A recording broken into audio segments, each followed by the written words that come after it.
أعوذ بالله من الشيطان الرجيم. بسم الله الرحمن الرحيم. السلام عليكم ورحمة الله وبركاته.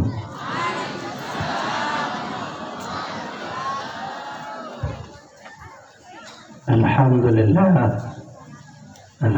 لله الذي خلق النعمة الكبرى على سيدي ولد آدم. الحمد لله الذي أسرى بعبده ليلا من المسجد الحرام إلى المسجد الأقصى الذي باركنا حوله لنريه من آياتنا. أشهد أن لا إله إلا الله وأشهد أن محمدا عبده ورسوله لا نبي بعده. اللهم صل على سيدنا محمد وعلى آل سيدنا Muhammad. Amma ba'du. Pertama-tama mari sama-sama kita panjatkan puja dan syukur kehadirat Allah Subhanahu wa taala atas segala nikmat yang telah diberikan kepada kita mandul, baik nikmat iman, Islam dan ihsan, termasuk nikmat yang tidak ada nilainya, yang tidak diberikan kepada nabi yang lain dan umat nabi yang lain, adalah nikmat gedanya menjadi umat baginda Rasulullah sallallahu alaihi wasallam. Salawat dan salam mari sama-sama kita junjungkan kepada baginda Rasulullah dan seluruh keluarga beliau, sahabat beliau, tabi'in, atba'u tabi'in, para alim ulama, mutaqaddimin, mutaakhirin, dan juga khususan salam ta'zim kita memandung kepada gure-gure lentuan, gure-gure kita yang hadir dalam majelis yang mulianya, dan juga salam ta'zim pribadi lentuan kepada perakat kampung, baik Tengku Imun, Tuhaput, Tuhalapan, Tengku Geci, dan seluruh jajaran kampung yang telah hadir di majelis yang mulianya. Mudah-mudahan semuanya disehatkan oleh Allah dan diberi rahmat oleh Allah, diberi syafaat oleh baginda Rasulullah sallallahu alaihi wasallam. Alhamdulillah, di malam yang berbahagia ini Allah mengumpulkan kita di satu majelis yang paling mulia, majelis Isra dan Mi'raj, dan majelis ilmu pengetahuan agama. Dan inilah majelis yang paling diridai, yang disenangi oleh Rasulullah. Rasulullah pernah bersabda, "Man salaka tariqan fihi ilman, sahalallahu tariqan ila jannah." Siapa yang mau berjalan menuju ke suatu majelis, suatu ilmu, maka sesungguhnya esok dia akan diberi jalan menuju kepada surga.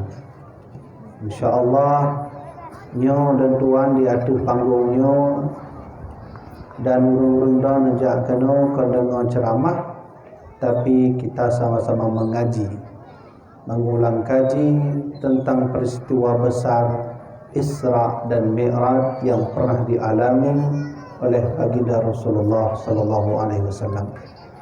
Dan nyohna halangan mak-mak, ayah-ayah luntuan yang tuan hormati, mungkin mau'idah hasanah luntuan hana trip cuma 7, dan 1 jam seterusnya kita akan ada sesi tanya jawab, dan insyaAllah selama saya bisa menjawab saya akan jawab, dan jika saya tidak bisa menjawab maka kita kembalikan ke abu-abu kita, guru-guru kita yang ada di daerah ini.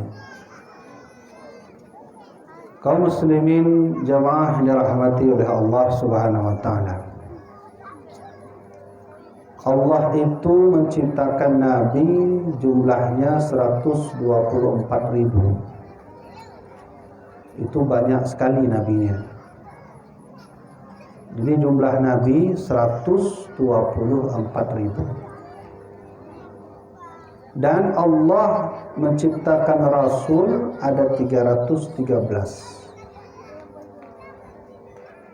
Maka tentu dari seluruh jumlah Nabi dan Rasul itu, Allah pilih Nabi yang wajib kita ketahui berjumlah 25. Nabi Adam, Idris, Nuh, Hud, Saleh, Ibrahim, Lut, Ismail, sampai ke baginda Nabi Muhammad.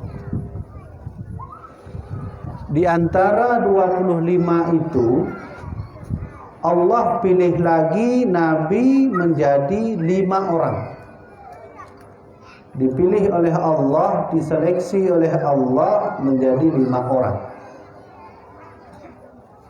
Maka 5 orang Nabinya dalam istilah kita nyebut disebut nanti dengan istilah ulul azmi. Apa namanya? Ulul azmi. Ulul azmi adalah para nabi-nabi Allah yang diseleksi, yang dipilih oleh Allah menjadi 5 nabi dari 25. Yang 25 itu dipilih oleh Allah dari 124.000 nabi. Siapakah nabi ulul azmi itu?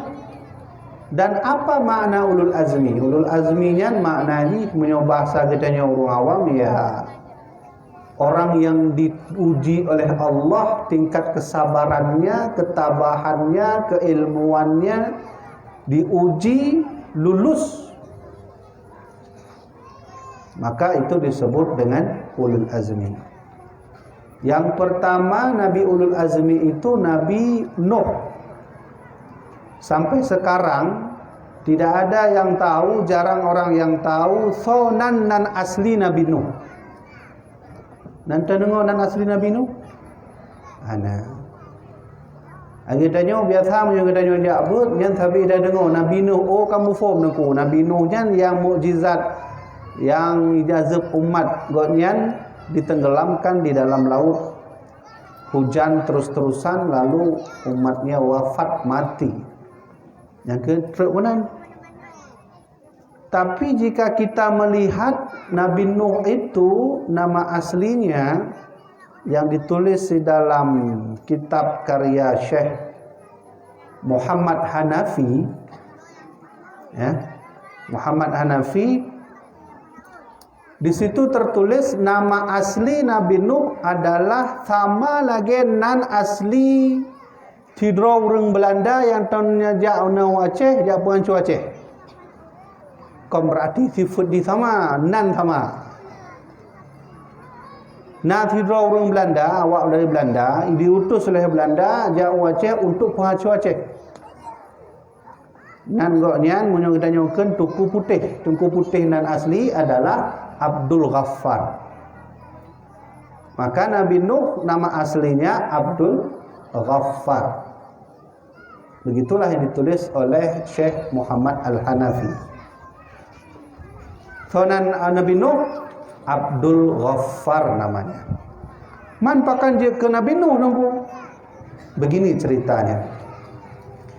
Ketika kapal Nabi Nuh di atas laut, menurut riwayat yang ditulis di dalam kitab Jam'ul Fawaid, Bada'i'udz Zawahir, bahwa ketika Nabi Nuh berada di atas kapal, orang-orang yang terpilih di atas kapal itu diselamatkan lalu diletakkan di atas kapal beserta hewan-hewannya. Jadi ada satu hewan itu anjing, tapi akhirnya put boh mata. Menyatakan kalau ni no akhirnya 2 boh mata mendung kan? Tapi ada satu makhluk Allah ketika itu menghinggapi kapal Nabi Nuh, mata anjing itu 4 biji. Maka teruklah Nabi Nuh AS, hai, pakan gata bro tak muka le. Maka anjing itu berkata, wahai Nuh, Yang engkau katakan itu kau hina aku atau kau hina penciptaku? Kalau kau hina aku, Nuh, aku tak pernah meminta kepada Allah wajahku seperti ini. Tapi kalau engkau menghina penciptaku, maka niscaya engkau termasuk orang-orang yang dosa besar. Jadi ketika Nabi Nuh mendengar itu, beliau menangis sejadi-jadinya, beristighfar kepada Allah, lalu beliau pun diberi nama oleh Allah Nuh. Nuh artinya meratap. Ya, hanya sejarah Nabi Nuh. Maka Nabi Nuh masuk ke Nabi Ulul Azmi karena beliau umur 950 tahun mengajak umat hanya jumlahnya 80 orang. Bunyo katanya gureh tang tangguh buka daya. Tak buka daya mu 20 dah na murid tang payah tuk daya. Bunyo Nabi Nuh hanya 950 tahun berdakwah, yang ikut cuma 80 orang. Maka beliau masuk ke Nabi Ulul Azmi. Saya tak panjang cerita itu, kita langsung singkatkan saja. Ada nabi yang lain seperti Nabi Musa, Nabi Ibrahim. Bahkan dari 5 Nabi Ulul Azmi itu Allah pilih lagi, satu-satunya Nabi yang Allah pilih, yang Allah seleksi adalah baginda Rasulullah Sallallahu Alaihi Wasallam. Adik-adik, ibu-ibu, ayah-ayah yang Tuhan hormati, jumlah Nabi 124 ribu, dipilih menjadi 20, dipilih lagi menjadi 5, dipilih lagi menjadi 1. Maka yang 1 itulah Nabi kita Muhammad sallallahu. Kalaulah Nabi kita dipilih dari 124 ribu Nabi, diseleksi lagi oleh Allah menjadi 1 Nabi, maka niscaya dari 1 Nabi itulah akan dipilih umat yang umatnya juga terpilih. Siapa umat terpilih? Kita, umat Nabi Muhammad sallallahu. Inilah yang membuat Rasulullah merasa senang ketika Isra Mi'raj beliau berjumpa dengan Allah di Al-Mustawa. Wallahu alam, Al-Mustawa itu di mana kita tak tahu. Nabi Muhammad tunhana mufur, maka merumpuk dengan Allah di Al-Mustawa. Rasulullah meminta ketika itu berjumpa dengan Allah. Allah berkata, Muhammad, iya ya Allah, sal Muhammad, minta. Apa yang ingin kau minta, minta Muhammad, akan aku berikan kepadamu. Maka Rasulullah pun meminta, ya Allah, aku tahu ya Allah, dulu engkau pernah memberikan mukjizat kepada Nabi Musa yang namanya kalam. Bahwa kalam itu ya Allah, engkau berbicara dengan Nabi Musa tidak memakai perantara. Ya Allah, aku tahu dulu kau juga pernah memberikan harta kekuasaan yang melimpah kepada nabimu bernama Nabi Sulaiman. Dan ketika itu pun engkau berikan kelebihan kepada dirinya untuk bisa berbicara dengan hewan. Ya Allah, aku juga tahu dulu kau pernah memberikan mukjizat dan kelebihan kepada Nabi Isa yang pernah menghidupkan orang mati menjadi hidup dan orang buta menjadi sembuh. Lalu Allah bertanya, apa yang kau minta Muhammad? Aku minta ya Allah, apa yang kau berikan aku terima. Maka Allah ketika itu berkata, Muhammad, kalau begitu aku berikan kepadamu 20 kelebihan yang kuberikan kepadamu yang tidak aku berikan kepada nabi lain, rasul lain, umat lain, khusus untukmu Muhammad. Salah satu yang Allah berikan itu adalah ummatul khair, yaitu umat terbaik. Nampak ya? Umat terbaik. Dulu pernah di suatu hari Nabi Muhammad sedang duduk, truklah salah satu sahabat dan sahabat, ya, Ubaidah.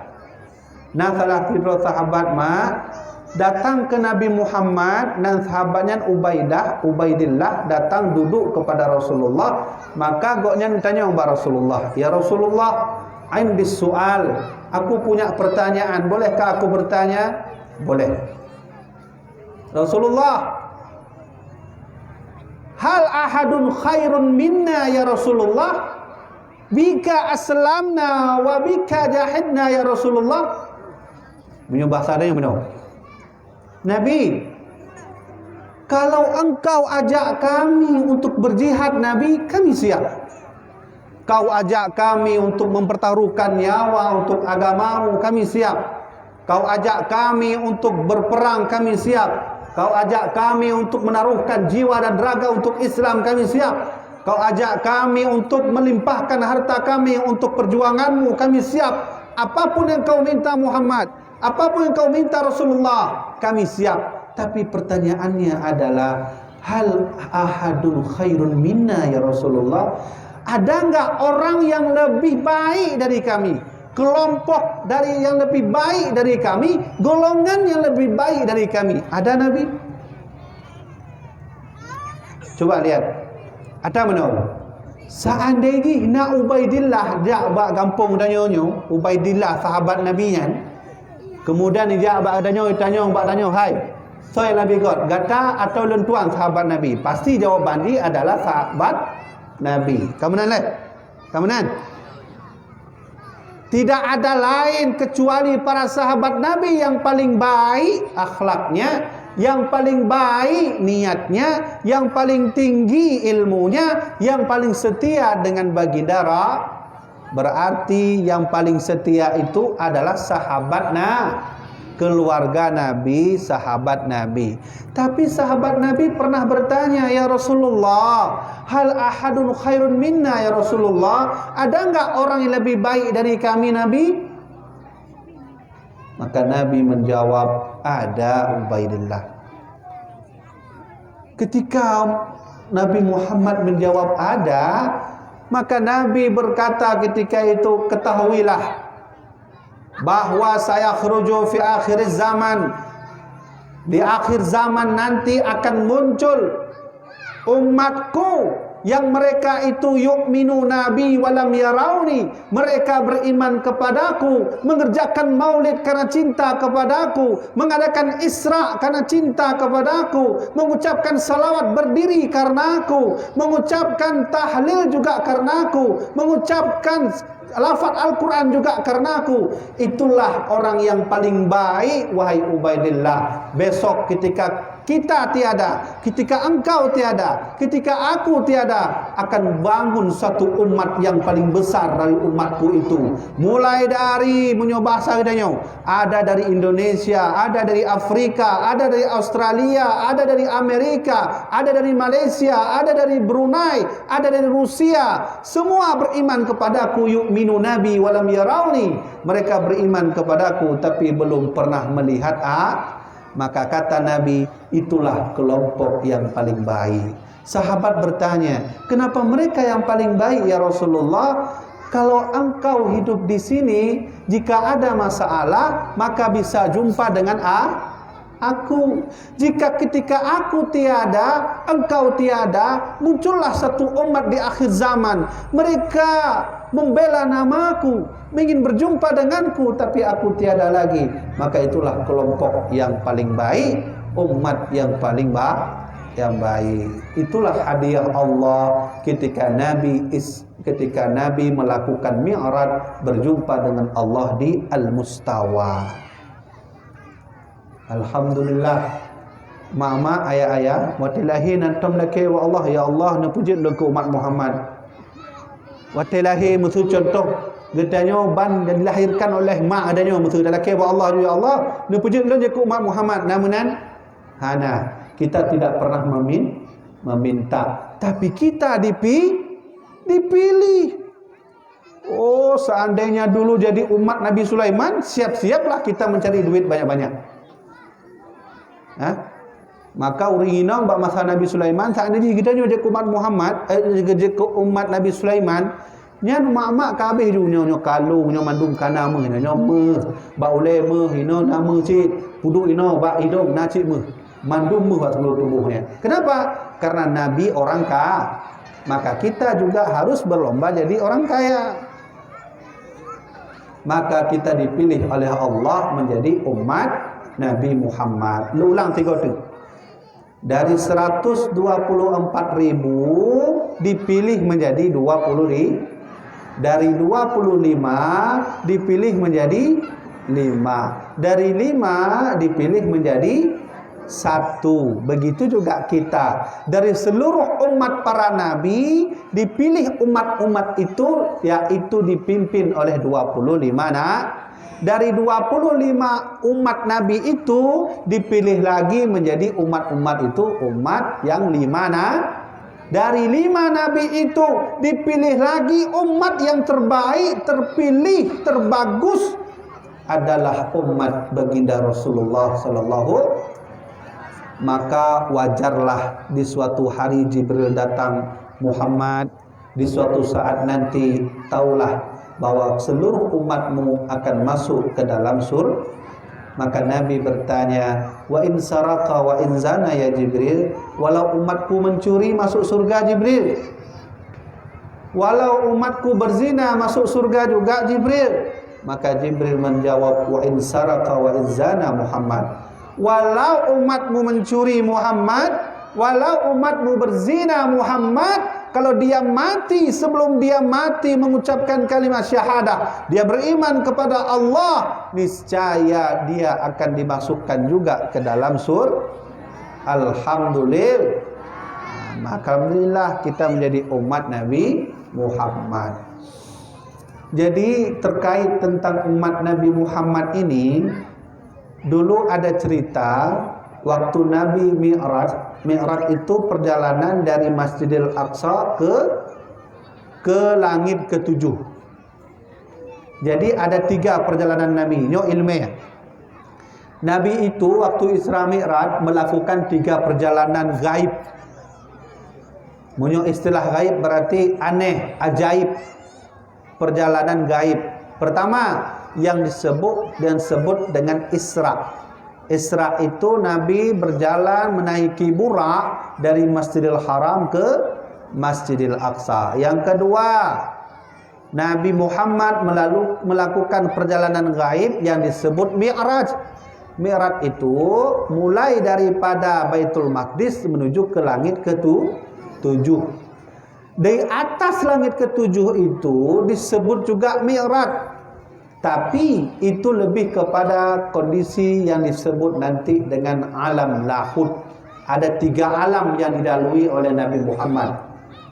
Dan yang anehnya, tidak ada satupun, coba buktikan kepada saya, tidak ada satupun Isra Mi'raj yang dilakukan oleh Nabi Muhammad pernah dilakukan oleh Nabi lain. Lu rasa Hana. Dari Nabi Adam tupu Isra Mi'raj jika dia tu jika dalam surga. Nabi Idris tak pernah melakukan Isra Mi'raj. Nabi Idris, Nabi Nuh, Nabi Ismail, Nabi Ilyas, Nabi Ilyasa, Ibrahim, Lut, Nabi Ayub, Nabi Yusuf, Nabi Yakub, apa lagi? Nabi Saleh. Coba lihat, coba perhatikan baik-baik. Dari mulai Nabi Adam sampai Nabi Isa tidak dilakukan yang namanya Isra dan Mi'raj. Berarti Nabi kita ini dipilih oleh Allah, diberikan keajaiban khusus melakukan Isra dan Mi'raj. Nabi siapa itu? Nabi kita Muhammad sallallahu alaihi wasallam. Alhamdulillah, Nabi kita terpilih, kita pun menjadi umat terpilih. Coba lihat bahasa Nabi. Coba dengarkan bahasa Nabi. U'titu khamsan lam yu'tahunna minal anbiya'i qabli. Aku ini kata Nabi diberi oleh Allah 5 kelebihan yang Allah tak berikan kepada nabi lain. Salah satunya ju'ilat ummati khairal umam. Aku diberi oleh Allah umat terbaik. Kenapa kita menjadi umat terbaik? Karena Nabi Muhammad diutus untuk seluruh dunia, seluruh alam, seluruh umat, Yahudi, Nasrani, apa lagi? Melayu, pula suku-suku lainnya. Papua pun suku nanti kan. Diutus untuk seluruhnya. Maka oleh karena itu wajarlah kita menjadi umat terbaik. Ada 3 alam yang dilalui oleh Nabi. Pertama disebut alam nasud. Alam nasudnya ada apa? Alam nasud. Alam nasudnya. Cik ada. Ini kalau kita lempar ke bawah, begini, itu alam nasud. Dia akan dihitung oleh perjalanan fisika dan jatuhnya dengan hitungan matematika. Selama pergerakan masih bisa dihitung dengan fisika, kimia, matematika, itu masih disebut alam nasud namanya. Nafum kan? Itu disebut alam nasud. Termasuk pergerakan burak. Pergerakan burak itu masih juga disebut dengan alam nasud namanya. Berarti perhitungan burak itu bisa dihitung kecepatannya dengan nilai matematika dan fisika. Gimana cara nilai dengku hana tabal malamnya? Nyan tu bab matematika, nak tanya bab guru matematika tu. Bunyi nafum gimana? Pai dah jabut leh. Jabut yang baru tu hitung matematika. Kalau mau hitung silahkan dengan kaedah Albert Einstein. A sama dengan MC kuadrat. Rumus Albert Einstein. Salah seorang ahli fisikawan dunia dari Inggris, namanya Albert Einstein pernah menulis satu artikel yang pernah diterjemahkan oleh Rusia, namanya Die Erklärung. Dibeli harga artikel Albert Einstein dibeli dengan harga mobil Mercedes-Benz 10 buah mobil. Pada motor Mercedes apa? Yang terbaru. Artikel itu dibeli dengan mahal. Ternyata ketika diteliti, artikel Albert Einstein mengakui tentang perjalanan Isra dan Mi'raj Muhammad. Yang tahu Albert Einstein bukan agama Islam bu. Albert Einstein itu bukan agama Islam.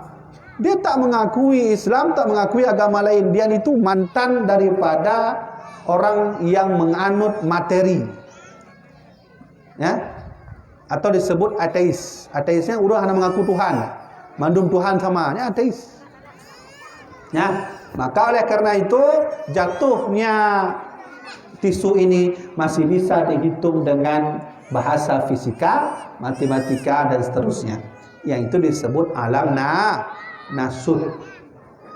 Yang kedua, Nabi melalui alam yang disebut dengan alam malakut. Di mana mulai alam malakut? Dari mulai langit pertama sampai ke langit ke-7 itu disebut alam malakut, yaitu alam para malaikat. Saya dulu waktu belajar lun tua watai lun jabut bak dayah. Nah sabuh pertanyaan bak ulai lun tua watainya hana lun merumpuk lun 4 jawaban lun tumai jawabannya. Dalam tanya bak gurai lun hana jawaban. Jadi benar lun tanya bau. Dalam mulai lun tua dalam buatnya, pertanyaannya adalah malaikat itu berapa jumlahnya? Jumlah dari malaikat dari Nabi Adam tu rohnya padu jumlah malaikat. Atau benar? Punya planet dia tak hitunglah terbuka aja. Walaupun hana mandum dah hitung. Tahu kan? Hanya mandum dah hitung tapi dia tak hitung. Karena bintang itu juga bisa kita hitung walaupun tidak semuanya bisa kita hitung. Tapi kalau malaikat yang kita dah hitung malaikatnya deh mentang hana kita dah hitung kan. Maka saya cari jawaban, saya temukan di dalam kitab Al-Qur'anul Azim karya Imam Ibnu Katsir. Apa kata Nabi Muhammad? Malaikat itu, jumlah malaikat ketika malam Lailatul Qadar itu aktsaru minal hasah, lebih banyak dari kerikil yang ada di bumi. Ni tolong hitung paduk ne kerikil di bumi orangnya. Mulai dari beta kenju ulia cehnya apa atau dikludnya kena kerikil ni hitung saya ada paduk. Ikalah Nabi Muhammad, jumlah malaikat yang turun di malam Lailatul Qadar aktsaru minal hasa, lebih banyak dari batu kerikil di bumi. Berarti jumlah malaikat banyak tak terhingga. Ya kan? Ya kan? Tak terhingga. Siapa yang tahu jumlah itu? Hanya Allah yang tahu. Maka Nabi Muhammad melakukan perjalanan yang kedua pada alam yang disebut alam malakut namanya. Alam malakut itu alam malaikat. Malaikat itu banyak jumlahnya. Ada malaikat yang jaga ayam, ada yang malaikat jaga kambing, ada yang malaikat turunkan rahmat, ada malaikat menurunkan hujan, ada malaikat menjaga neraka, ada malaikat yang kalau orang sedang menuntut ilmu, ijak malaikatnya. Kata Rasulullah, innal malaikata ajnihataha li talabil ilmi. Orang kalau sedang menuntut ilmu, itu malaikat datang menyebarkan sayap. Ya, kita sekarang malam ini sedang menuntut ilmu. Kata Rasulullah, ajnihataha li talabil ilmi. Malaikat itu datang, dia buka sayapnya, dia minta ampun, ya Allah, ampunkanlah orang-orang yang mengaji, ya Allah, akan segala dosa-dosanya. Hanya kenyo hikmah urang jabet langsung merumpok dengan gore. Nah, si urang tanya tengku kiban hukum jabet dengan Facebook. Hilang tuan di tempat lain, gore tempat lain, kaki sama hana sama aku. Maka lentuan jawab, orang yang ngaji di Facebook insya-Allah juga dapat pahala. Dapat pahala, tapi tidak dapat pahala melihat guru. Nah, itu bedanya dan beberapa perbedaan lain. Termasuk Nathidra malaikat yang Nabi merumpok bak langit pertama namanya malaikat Sulaiman. Nyan, kalau genan Nabi itu. Nabi kan ada Nabi Sulaiman. Ternyata malaikat juga ada namanya malaikat Sulaiman. Di mana Nabi jumpa itu? Ketika Nabi bersama Jibril ingin masuk ke langit pertama. Jadi nasabah pintu di langit pertama, lun baca dalam kitab Qissatul Mi'raj karya ahli hadis Mesir bernama Syekh Najmuddin Al-Ghaiti. Ini ahli hadisnya. Ahli hadis dari Mesir bernama Syekh Najmuddin Al-Ghaiti. Beliau mengkisahkan dalam beberapa nukilan hadis bahwa ketika Nabi kena langit pertama dijaga oleh malaikat namanya malaikat Sulaiman. Malaikat Sulaiman itu menjaga pintu. Nasabah pintu namanya adalah Babul Hafadzah. Jadi balangit pertamanya nasabah pintu namanya Babul Hafadzah namanya. Nah, ketika itulah malaikat bertanya, "Man hada?" Hai, donyoso. Maka Jibril menjawab, "Ana Jibril, aku ini Jibril." "Wa man ma'aka?" Siapa di sampingmu? "Hada Muhammad." Ini Nabi Muhammad. "Awaqad ursila ilai?" Apakah dia itu diutus oleh Allah berjumpa dengan Allah? "Na'am." Maka malaikat Sulaiman membuka pintu, masuklah Nabi Muhammad ke langit pertama. Nah, sekarang pertanyaannya adalah berapa jarak kita dengan langit pertama? Baik meno kadang na urang begah meno langit pertamanya hanaji odong tu ngan pesawat astronot je saja. Pesawat astronotnya. Mungkin adik-adik na sekolah na pelajaran tentang langit. Lagi contoh langit ionosfer, atmosfer, pulang troposfer, pulang nya yang sekolah-sekolahnya. Kamu awak dayah muruno sih. Ya. Ya, jadi jangan kira orang Dayak itu tak belajar ilmu seperti itu, belajar juga mana badaya belajar sendiri. Ada langit namanya langit yang Allah ciptakan di Bumoyo ayah. Ada 7 langit. Salah satu langit itu Allah desain istilah dalam bahasa ilmu geografinya adalah ionosfer, atmosfer, troposfer. Ada orang berkata langit pertama itu adalah langit ionosfer. Kalau ada orang berkata seperti itu, maka istilah yang dia katakan itu salah besar. Karena jarak gedenya langit pertama itu butuh waktu 70 tahun dengan kuda. Munyo tandanya kita nak kuda atau berangkat ke hati langit, butuh 70 tahun sampai ke langit pertama. Ini golong langit kedua, golong langit ketiga dan seterusnya.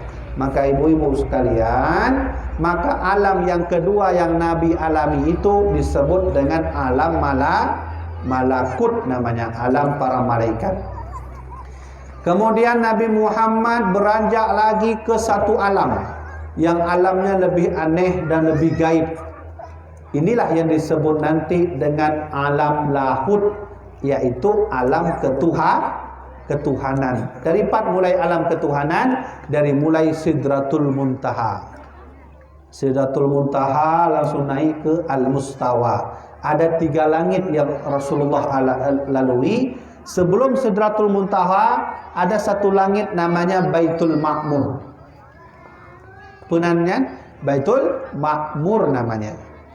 Jadi Nabi Muhammad setelah berjumpa dengan Nabi Ibrahim di langit ke-7, baginda Nabi kita iklah sabah langit namanya Al-Baitul Ma'mur. Ketika Nabi datang ke Baitul Ma'mur, datang Jibril alaihissalam, Muhammad, kalau seandainya engkau melemparkan batu kerikil di sini Muhammad, di Baitul Ma'mur ini, engkau lempar saja batu kerikil dari atas, itu akan jatuh tepat di atas Ka'bah. Jadi gitanya kamu form di pat tempat Baitul Ma'mur, menyodon mohon nekalan di pat alamat Baitul Ma'mur, disediakan peng 55 juta. Put tunggu tak ada hana. Gitanya takalan 4 tempat posisi Baitul Ma'mur. Di mana tempatnya? Pas di atas Ka'bah. Maka menurut riwayat, malaikat di Baitul Ma'mur itu nasabah Ka'bah, nyan khusus malaikat putar-putar kanan, tawaf, sama lagi kita tawaf di Ka'bah. Jadi ketika Rasulullah melihat ada satu pintu di Baitul Ma'mur itu dimasuki oleh 70.000 malaikat, enggak pulang-pulang lagi. Ditamong dalam pintunya hai dibilai. Kemudian ijak 70 lebih malaikat, itamu lebih pintunya hai dibilai. Kemudian ija'lah malaikat itamu dalam tiga hai dipilih. Maka Rasulullah berkata, Jibril, kenapa bisa begitu Jibril? Karena Baitul Ma'mur itu adalah tempat para malaikat. Kemudian Nabi setelah itu naiklah beliau ke atas lagi, namanya Sidratul Muntaha.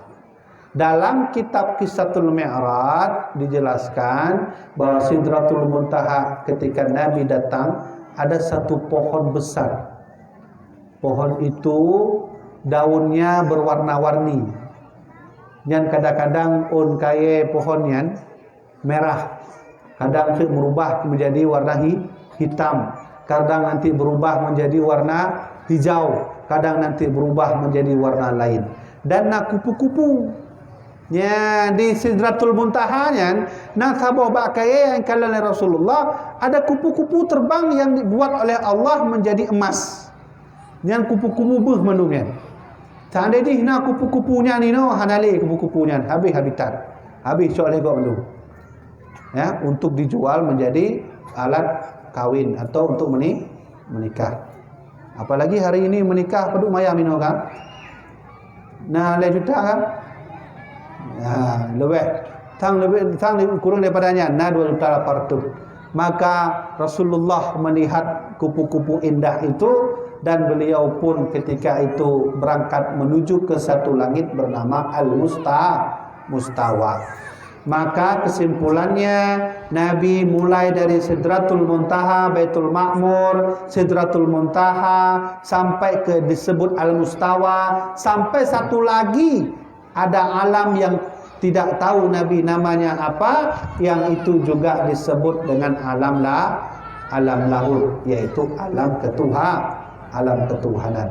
Jamaah yang dirahmati oleh Allah Subhanahu wa taala, inilah 3 perjalanan Nabi Muhammad dari Isra menuju ke Mi'raj.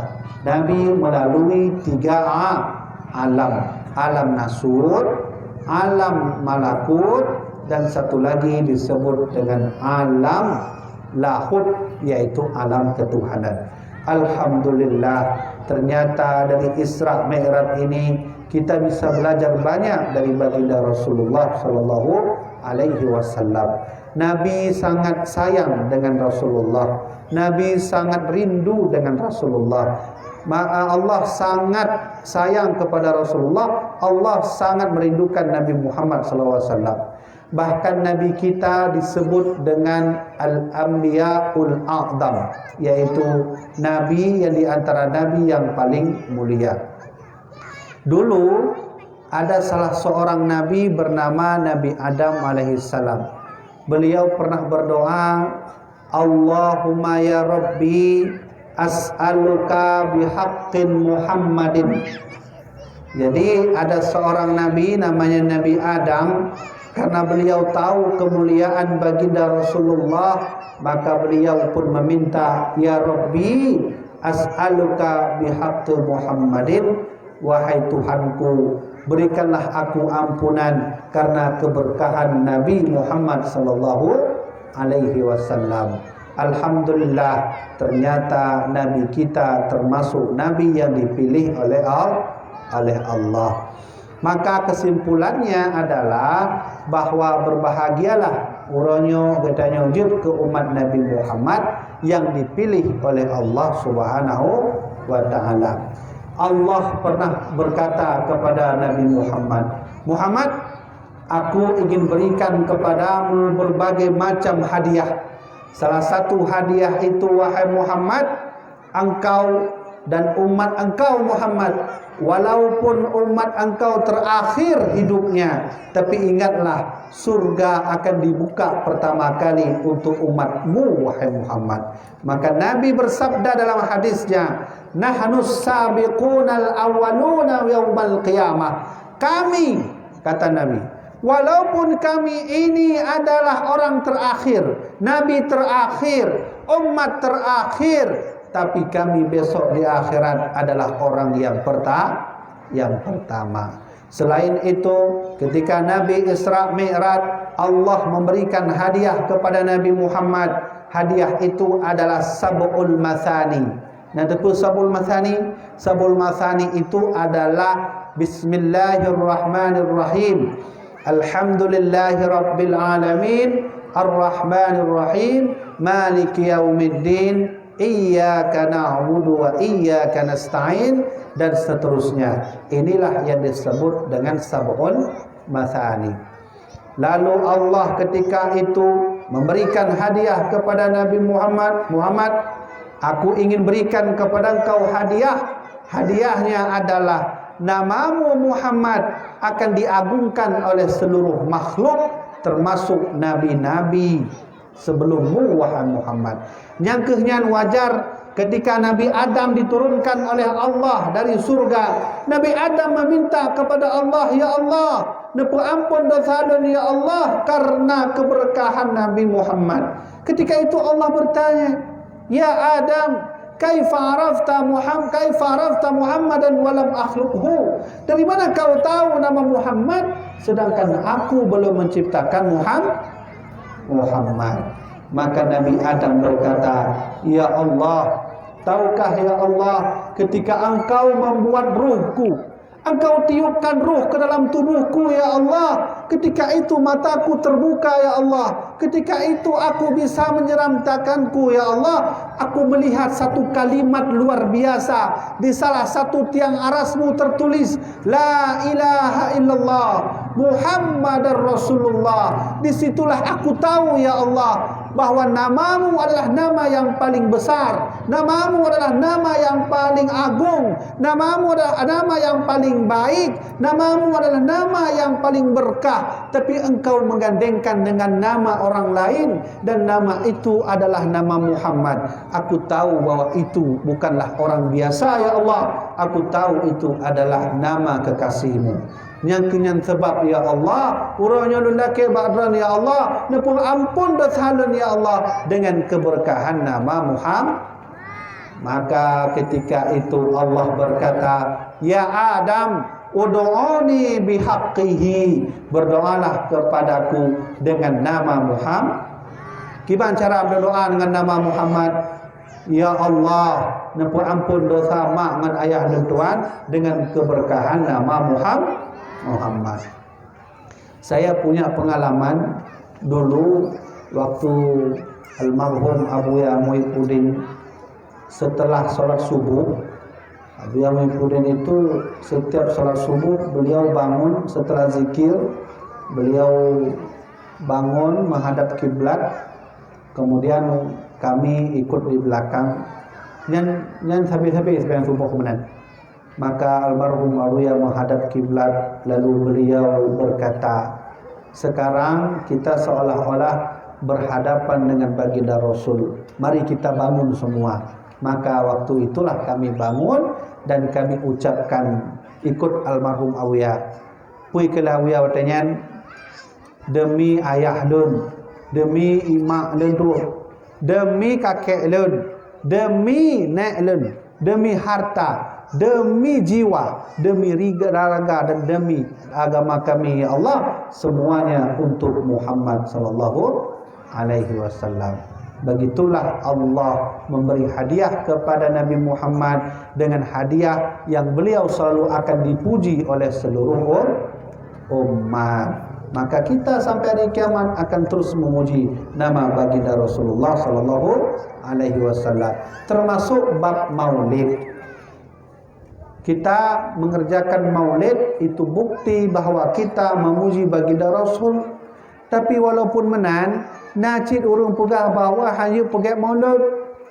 Ya kan? Ada orang bilang tidak boleh buat maulid karena Nabi Muhammad tidak pernah mengerjakan maulid. Nah betul benar aku. Begitanya tak pergi maulid. Kale. Kemudian na urang pegah hanya pergi maulid. Yang sama lagi macam Isra Mi'raj. Ada orang bilang maulid bid'ah. Ada orang bilang maulid itu syirik. Bahkan urang pegah lomba Facebook maulid itu so yang pergi maulid sama lagi kitanya mendina ngon mak dosa rai. Nah yang pegah menan di Facebook. Orang benci melihat maulid. Coba saya mau cerita adik-adik sekalian, tolong didengar bahwa ada satu contoh orang dia ini salah satu orang yang bukan agama Islam, tidak pernah mengakui Nabi Muhammad, tidak pernah mengakui Allah, tidak pernah mengakui agama baginda Rasul. Namanya adalah Abu Lahab la'anatul. Siapa yang kenal Abu Lahab? Pernah kenalan dengan Abu Lahab? Ana alam, karena tak wate katanya orangnya. Tapi kita sering mendengar Abu Lahab itu orang yang paling jahanam. Nabi dihina oleh Abu Lahab. Nabi diinjak oleh Abu Lahab martabatnya. Nabi difitnah. Bahkan satu-satunya orang yang tak suka dengan Nabi Muhammad dengan berbagai macam cara menghancurkan Nabi Muhammad namanya Abu Lahab. Abu Lahab gelarnya la'natul Allah. Saking marah dengan Abu Lahab diturunkan ayat tabbat syada Abi Lahabi. Tapi ada satu perbuatan Abu Lahab yang perlu kita ikut. Ya. Ada satu perbuatan Abu Lahab yang perlu kita ikut. Apa itu? Di suatu hari Abu Lahab ketika itu mendengar kabar Nabi Muhammad sudah lahir. Maka ketika Nabi Muhammad lahir, datanglah Suwaibah al-Aslamiyah. Datang Suwaibah Abu Lahab bahwa Muhammad sudah lahir. Ketika Abu Lahab mendengar Muhammad lahir, ketika itulah beliau bergembira. Beliau memanggillah Suwaibah, karena aku bahagia hari ini Muhammad lahir wahai Suwaibah, maka aku akan berikan engkau hadiah. Hadiahnya engkau merdeka. Engkau tidak lagi menjadi budak. Silahkan pergi sebebas-bebasmu dan ambil duit ini. Kau ambil duit ini adalah hadiah daripadaku karena Muhammad lah. Maka monyona orang tanya mbak lun tengku, tahu orang phone yang pergi maulud, maka lun jawab Abu Lahab la'natul. Kau menang kan? Nah betul mak Hana. Jadi mak tanya nak pegah Hana betul ini pegah betul. Ya kan? Jadi nak orang tanya tengku. Ya orang yang phone pakai mulut tahu. Belum buka Abu Lahab ni. Abu Lahab pakai mulut. Coba yang dari Dayah boleh nanti buka kitab. Ada satu kitab namanya Fathul Bari ala Syarhi Sahih Bukhari. Coba buka kitab itu, nanti lihat pada satu hadis tentang seorang bermimpi dengan Abu Lahab. Dia bertanya, ketika Abu Lahab sudah mati, dia bertanya dalam mimpi itu, "Madza laqita ya Lahab?" Ya Lahab, selama engkau mati, apa yang kau dapat Lahab? Maka Abu Lahab menjawab, "Suqitu hadihi bi ataqati Thuwaibah." Saya kata Abu Lahab, setiap malam Senin dikasih air oleh Tuhan, dikasih air. Abu Lahab itu Abu Lahab yang kon orang Islam ya. Kenapa dikasih air? Ditanya oleh orang yang bermimpi itu, ditanya, "Kenapa kau dikasih air?" Bi ataqati Thuwaibah, karena dulu aku pernah memerdekakan budak, namanya budak Suwai. Jadi di dalam kitab Fathul Bari, Imam An-Nawawi, Imam Al-Khattabi, di situ ditulis Syekh Imam Ibnu Hajar Al-Asqalani ahli hadis. Beliau berkata bahwa alasan Abu Lahab memerdekakan Suwaibah adalah karena senang Nabi Muhammad lahir. Kebenaran kan? Jadi Imam Nawawi berkata, kalaulah setingkat Abu Lahab senang lahir Nabi Muhammad, setiap malam Senin dikasih air oleh Allah, apalagi kita orang yang beriman kepada Allah, beriman kepada Rasulullah. Itu siapa yang bilang? Tengku Habibi, bukan saya yang bilang. Nyampe salah ke tu pupu pegah ku Habibi benar ceramah. Dia pegah ku Habibi benar. Abu Lahabnya nak urung phone pakai mulut. Bukan dia yang pegahnya. Coba lihat Abu Lahab nih, coba saya ingin beritahu enaknya jadi umat Muhammad itu. Bahagia saja dengan lahir Muhammad, dikasih air. Apalagi dengan bahagia dengan ajarannya, tauhidnya, agamanya. Jangankan dikasih air, satu laut dikasih oleh Allah Subhanahu wa taala. Ya gitu kan? Maka berbahagialah menjadi umat Nabi Muhammad. Tadi bukti sudah saya sebutkan, Nabi Adam saja berdoa dengan nama Nabi Muhammad.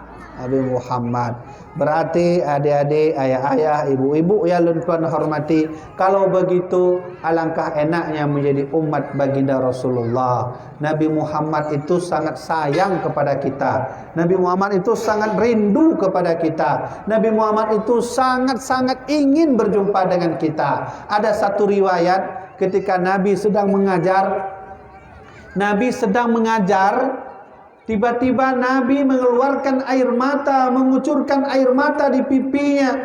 Beliau tersendu-sendu menangis.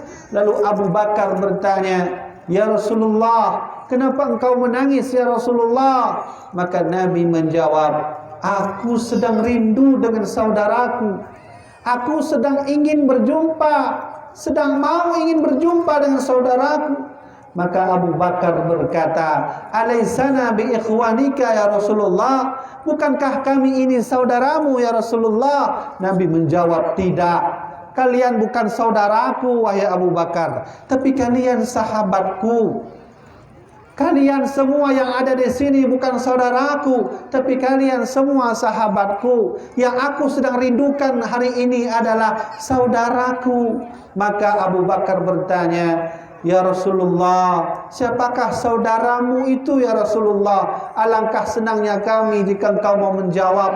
Alangkah enaknya mereka sedang kau rindukan. Siapakah saudaramu itu ya Rasulullah?" Maka Nabi menjawab, "Saudaraku itu adalah qaumun min ba'dikum yu'minuna bi wa lam yarawni." Ketika nanti saya mulai tiada, ketika nanti kalian sudah tiada, ketika nanti seluruh sahabat di sini mulai tiada, akan muncul suatu kaum yang mereka akan mengingat aku, yang mereka akan ingin berjumpa denganku, yang mereka akan berpegang teguh kepada Al-Qur'anku, yang mereka akan berpegang teguh kepada agamaku, tapi mereka belum pernah melihat kita beriman tidak pada Rasulullah? Beriman. Kita percaya enggak kepada Rasulullah? Percaya. Kita beriman juga kepada Al-Quran? Beriman. Tapi kita belum pernah melihat baginda Rasul. Maka oleh karena itu, jamaah yang dirahmati oleh Allah Subhanahu wa taala,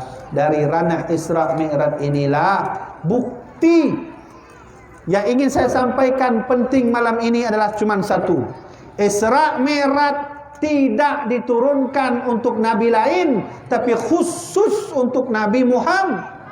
124.000 dipilih menjadi 25 dipilih menjadi dari 5 dipilih menjadi 1. Begitu juga umat-umat, maka umat itu juga dipilih oleh Allah menjadi umat yang satu, yaitu umat baginda Rasulullah sallallahu alaihi wasallam.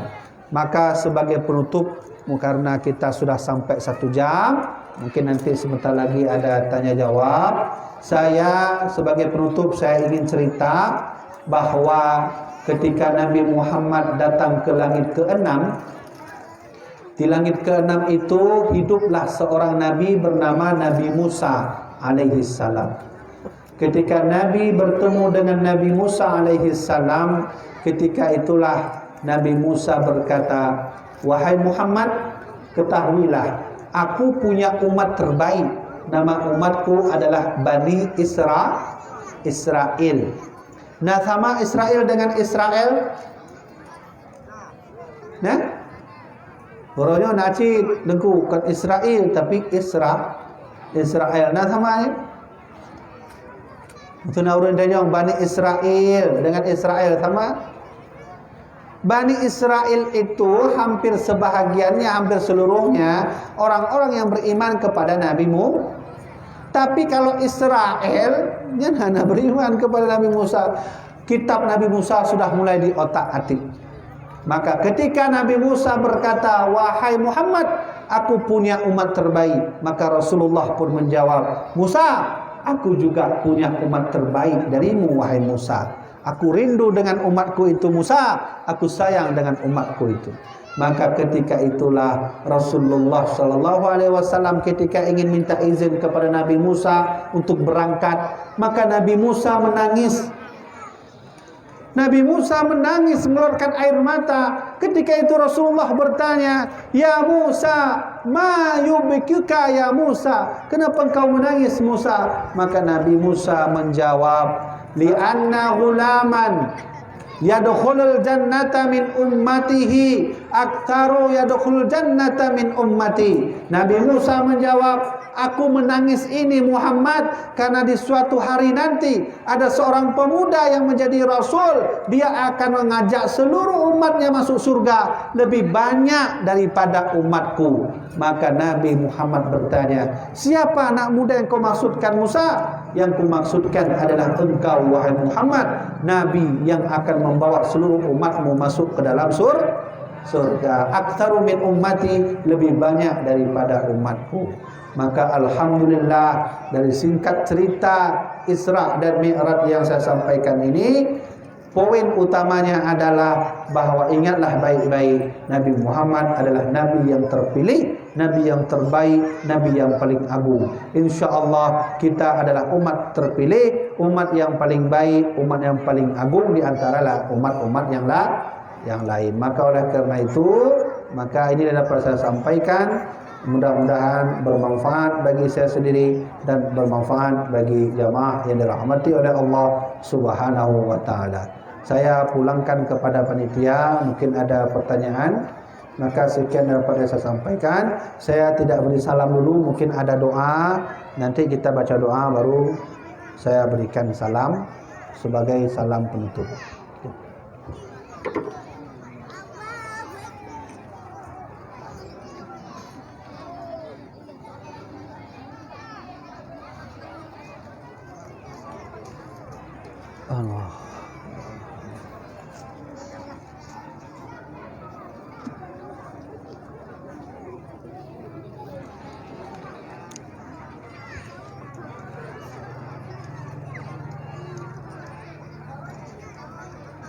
pemberitahuan topik dan panitia mempersiapkan pertanyaan, maka dari panitia akan kita tolong yaitu untuk membantu pembangunan daerah Al-Waliyah.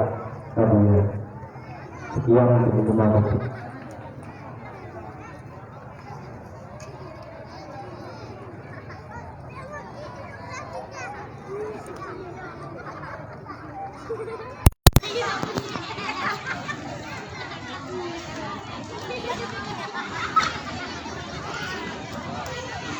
Sambilan tanya pre sesi tanya jawab, sabar lihat saat tunggu-tunggu.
Assalamualaikum warahmatullahi wabarakatuh. Sebelumnya saya minta maaf kepada Abuya. Sedikit saya ingin bertanya, mengapa pengajian tauhid tasawuf di Aceh banyak terjadi polemik pro dan kontra di kalangan masyarakat Aceh? Mohon penjelasannya kepada Abuya. Sekian dan terima kasih.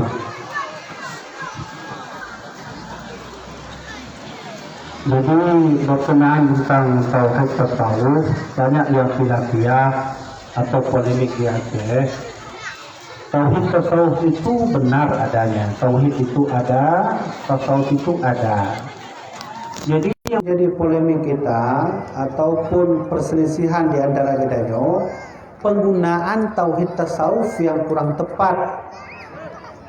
Api kalau kita pakai untuk bakar rumah itu kurang tepat. Api itu cocok bakar sampah. Kemudian kalau api dipakai untuk bakar rumah itu kurang tepat. Maka tauhid tasawuf di Aceh ini tetap harus bersumber kepada para alim ulama. Munyo katanya ulama yang kita ta'zimi orangnya adalah Syekh Muhammad Wali atau Syekh Muhammad Wali. Lentuan tanya Mbak almarhum Abuya lentuan sendiri tentang masalah tauhid tasawuf. Maka beliau berkata, kalau ingin belajar tauhid tasawuf, bacalah buku beliau. Namanya Hakikat Tauhid dan Tasawuf atau syarah daripada kitab Al-Hikam. Ketika lentuan jaba Abu Tumin, lenjaba ulama-ulama raya yang mereka itu adalah murid Abuya Mudawali, maka mereka menjawab, tauhid tasawuf itu yang tepat dan yang bagus adalah sesuai dari arahan almarhum Abuya Muhammad Wali. Maka ketika itu luntanyong ba Abu Tumin cerita dulu dile waktu almarhum Abuya tengah mengajar, Abuya Mudawali tengah mengajar, maka Abuya Mudawali pernah berkata, tengah munyohana li lentuan, maka yang ganto lentuan adalah Muhibbuddin. Yang ganti Abuya Mudawali adalah Muhibbuddin. Maka beliau yang menggantikan itu. Itu kalau kita itu adalah ulama-ulama yang mengajarkan tauhid tasawuf dengan ajaran yang baik dan sempurna. Yang tidak boleh itu bagaimana tentang tauhid tasawuf? Begini. Yang lanjut. Walaupun nyanna lagi kejadian kasus terjadi antara Hamzah Fansuri dengan Nuruddin Araniri. Apa kata Hamzah Fansuri? Hamzah Fansuri berkata bahwa aku ini Allah. Subhani, maha suciku, maha suciku. Hamzah Fansuri ini bertauhid dengan meyakini bahwa tiada wujud selain wujud Allah. Menyomenan katanya hana wujud. Yang hana wujud Allah. Maka sehingga beliau berkata bahwa aku ini Allah. Maka disinilah yang dibantah, ya, yang menjadi polemik ketika itu oleh Iskandar Sani. Pada masa Iskandar Sani, budahlah tidra ulama yaitu bernama Nuruddin Araniri. Nuruddin Araniri inilah yang membetulkan ajaran daripada Hamzah Fansuri. Maka tauhid tasawuf yang sebaik-baiknya tauhid tasawuf menyuruh dan kena belajar tauhid tasawuf, belajarlah dengan ajaran yang diajarkan oleh almarhum Abuya Mudawa. Ini contoh paling ubud dan tanya. Contoh ketika lentanyong ba Abu Tumin lentanyong masalah insan kamil, apakah Abu Mudawali pernah mengajarkan muridnya insan kamil? Maka beliau menjawab tidak.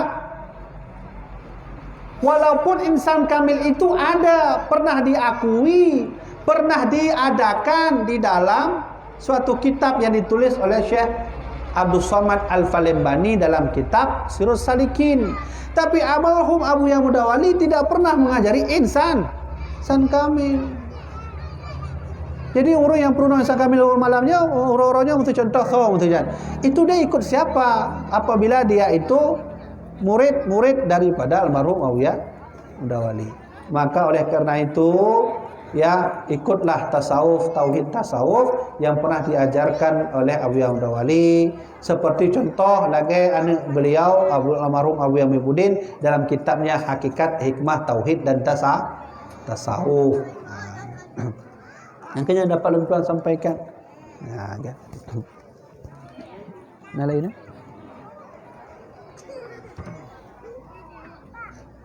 Masuk pertanyaan yang bagaimana hukumnya main game online atau yang disebut dengan chip untuk menghilangkan stres dan melalaikan puasa di bulan Ramadan? Sekian, terima kasih. Ini saya yang tanya anak muda, anak mungkin orang duha. Anak mungkin orang duha yang tanya chip, mana orang duha main chip kah anak kan? Ini kamu di bandar, berdua. Orang duha kami chip skater yang okey. Kadang orang tanya dengku, mana dengku? Bila tuan main chip tapi hanya main judi je. Kamu nak deh? Yang sama lagi katanya mana? Katanya main ngon bui tapi hanya tamat bui.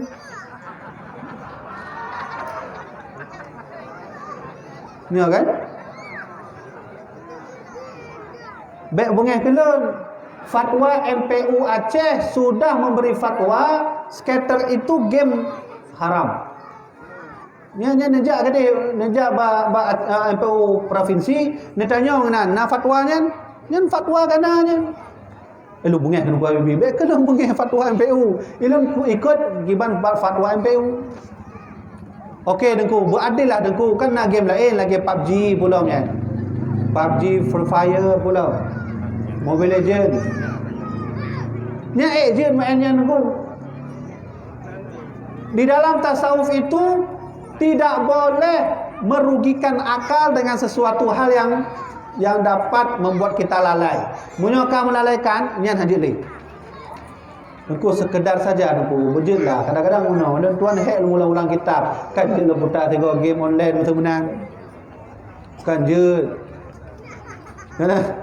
Ya kan? Jadi boleh enggak begitu?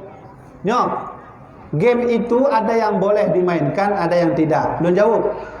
Loncok dari kias fatwa Abu Mudawali dalam kitab Al-Fatawa. Nanti dua orang tanya Mbak Abu Mudawali, kiban hukum main bola. Maka Abu Mudawali menjawab dalam kitab Al-Fatawa, boleh main bola dengan syarat tidak pakai celana pendek, dengan syarat getanya gara-gara main bola roh muruah getanya harga diri. Ham itu contoh nak tiro gure main bola. Ni murid kalau ni gure main bola nak kata apa ni gure main bola. Nya menang ni kalau main wali je back main bola. Berarti ada game seperti game main bola itu dibolehkan oleh almarhum Abu Ya'mur Dawli dalam kitab Al-Fatawa. Kalau begitu, mainlah game itu yang bisa mengasah otak demi untuk meningkatkan analogi otak kita. Contoh lagi catur, kamu nak? Bukan berarti main catur sampai dari pos 7 bunga terus 7 malam main catur. Becit. Itu hanya tapi jangan main game yang mengarah kepada potensi judi. Ini hanya potensi judinya jelas skater kan. Lundanya oleh nyan tabuh be padupnya ni pulau. Asyik jawab boleh lu nak form nyan.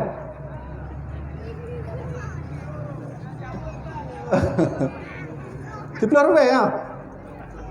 Tabuh be tiplah rubai. Nyan ayah kalau adik tu. Tiplah rubai tabuh be nya tiplah rubainya dah belum pulsa. Nak modal orang ke mana? Ai, dah beli sedekah dia dengan cip. Pandai nak istilah sedekah bak cip hanya menan dan nyawa. Sedekahnya istilah dalam agama, dalam ilmu masa kena dak sedekah bak cip. Itu sudah menjadi polemik. Yang Pak Mantong jak orang kopi menyo dia pada Aceh, menyo Aceh besar, di Pak Mantong dah jual kopi ngau orang naiknya. Maka ingat baik-baik, apabila ada game yang mengarah potensi kepada judi, maka game itu juga seperti judi. Kau menan adik-adik yang main skater, salah lentuan, nempu salah MPU mengeluarkan fatwa. Itu fatwa Majelis Permusyawaratan Ulama. Sudah cukup, mainlah yang game-game mengasah otak. Kamu nak? Seperti game apa? Catur, pulang. Munyo katanya urawai kata kalau nak HP karena main geng set pernah dia. Tak pakai kotak football kan. Karena orang lewat tu dah jaga. Lebih kau menang main game. Jadi fisik terlatih, otak pun terlatih. Kau tu benar lebar. Jadi lelaki mah menang. Bila tuan lun jawab sekedar, lun jawabnya karena ada referensi. Karena mungkin jawab punya ada referensi. Referensi lun tuankan skater hanjut karena sudah dikeluarkan fatwa MPU. Kamu nak? Jadi bet salah lun tuan tu. Bet rom mate dengan motor lun tuan kawin tu. Nafum kan? Jadinya dapat lun tuan sampaikan. Yang lain ya. Nanti pertanyaan kedua ya. Menurut Al-Baqan Islam, benda jatuh dengan kecoklatan cahaya, maka benda tersebut akan hancur di alam pertama. Sedangkan kecoklatan borak sama dengan kecoklatan cahaya, karena borak diciptakan dari cahaya. Pertanyaannya, mengapa Rasulullah tidak hancur tubuhnya waktu Isra Mi'raj dalam kecepatan cahaya? Ya. Menurut jawapan ini lebih mangat lu jawab agar semua faham. Tidom menyona di kelut ijak rantong mendanyo. Kemudian tajak kedih belang pidi balik dong benau. Yang tidom cerita, hai long benau rejak bang pidi. Pada bulan 2 jam lu jak. Hai patih ngon tidom kan. Pandai nak patih dak. Ya kan? Benar kan logika dia kan? Berarti jino yang memperjalankan Nabi itu Jibril, Nabi atau Allah? Punya Allah yang memperjalankan Nabi. Oh jangan. Mungkin Allahnya mandum Allah. Allah bisa membuat apapun. Innallaha ala kulli syai'in qadir. Allah bisa berbuat apapun. Yang sama lagi tidak benar kan? Kan eh? Lagi contoh le, musuh kita nyo, hai na tirau re, contoh. Na tirau re gampang cik hantam jak ngon hantam pesawat, hantam Honda, hantam motor, hantam mat HP, mandum hana juga. TV hana dalam rumah. Kita nyo cerita, hai, ilo muno jak belang pidi 2 jam mentam. Dipugah le 3 men. Ana upati.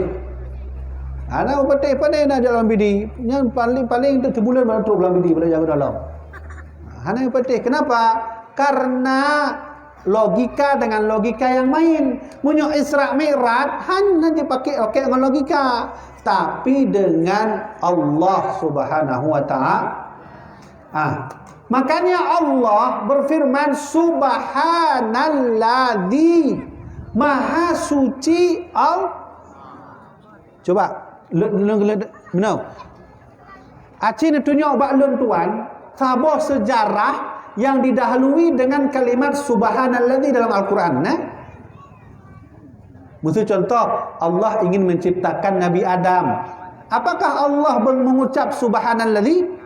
Tidak. Wa idz qala rabbuka lil malaikati inni ja'ilun fil ardi khalifah. Wahai malaikat, aku ingin menciptakan Adam malaikat. Maka malaikat berkata, ataj'alu fiha ma yufsidu fiha wa yasfikud dima? Untuk apa kau menciptakan Adam ya Allah? Nanti mereka akan saling menumpahkan darah. Allah menceritakan Adam tidak memakai subhana. Dari kisah Nabi Adam sampai kisah Nabi Isa, semua kisah dalam Al-Quran tidak didahului subhanalladzi. Cuman satu kisah yang Allah mempertaruhkan kesuciannya dengan menceritakan perjalanan baginda Rasul. Coba lihat, subhanalladzi maha suciku. Menan punya bahasa lain.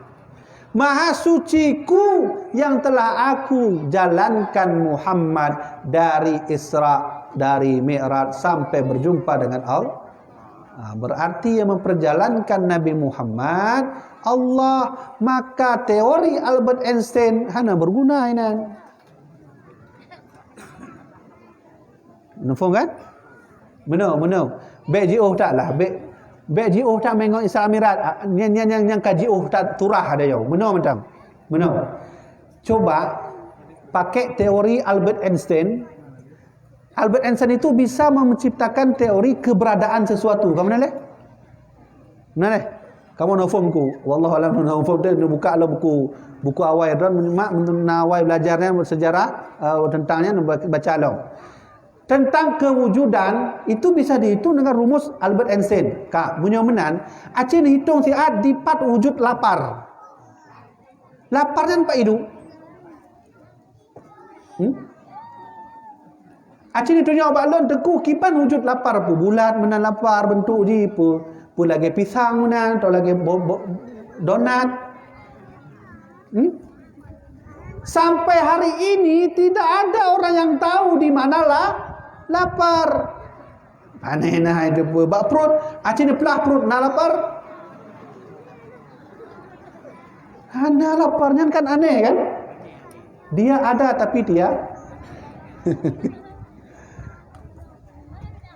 orang sakit perut, dengku sakit perut. Akon bak perut mat.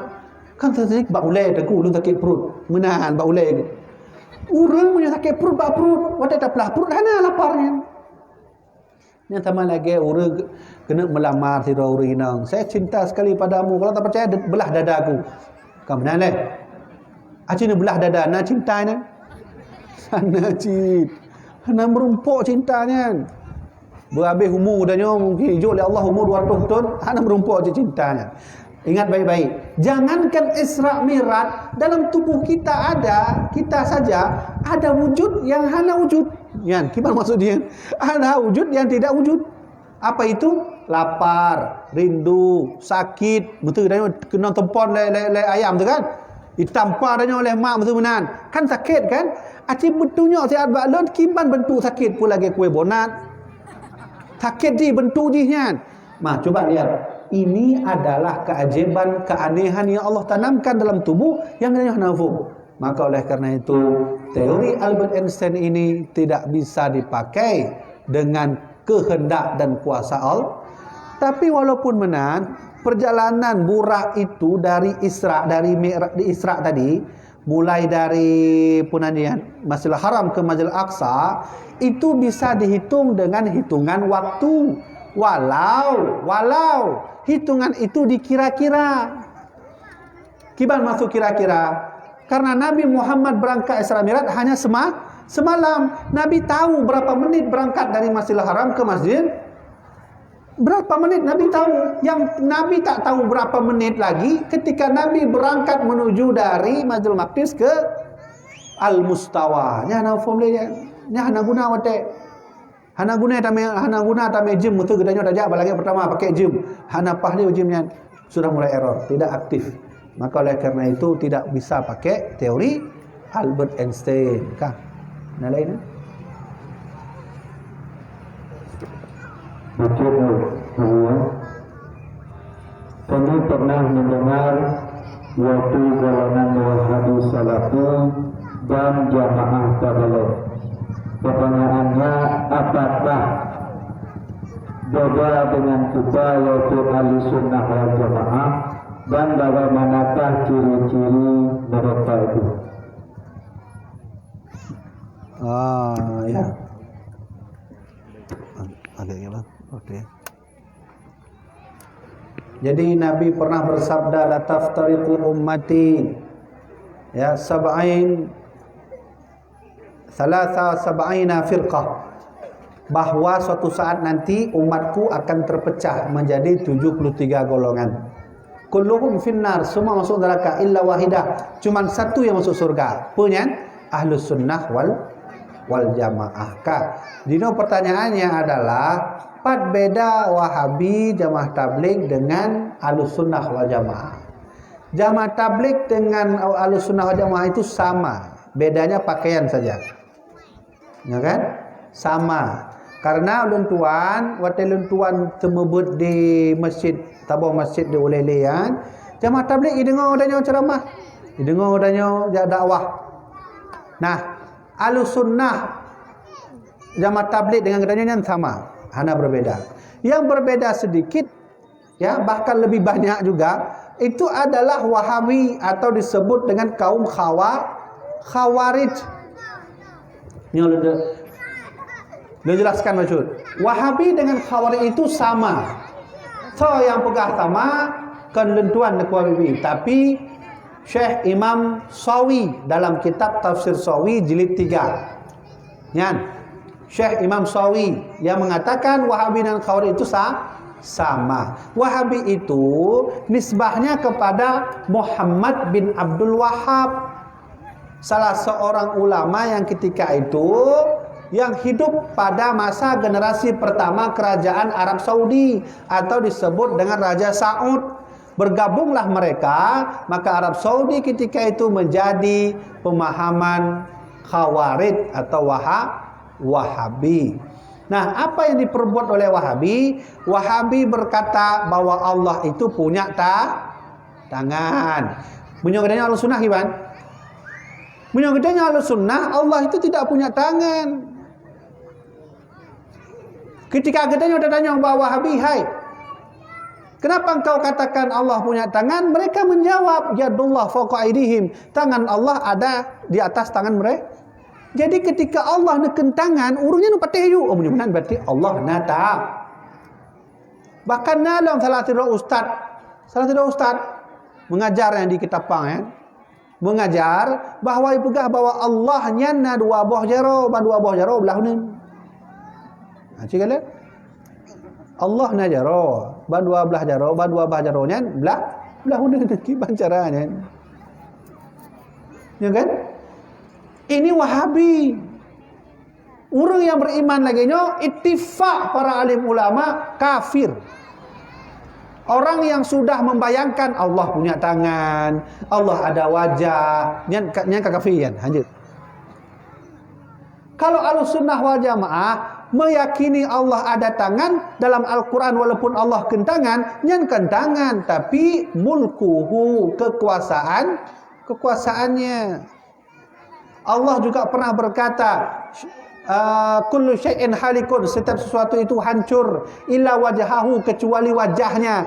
Wajah soalnya wajah Allah. Wajah Allah menurut Wahabi bahwa Allah ada menurut kita Ahlussunnah Allah tak ada wajah. Itu maksud wajah adalah mulkuhu, kerajaannya, kekuasaan.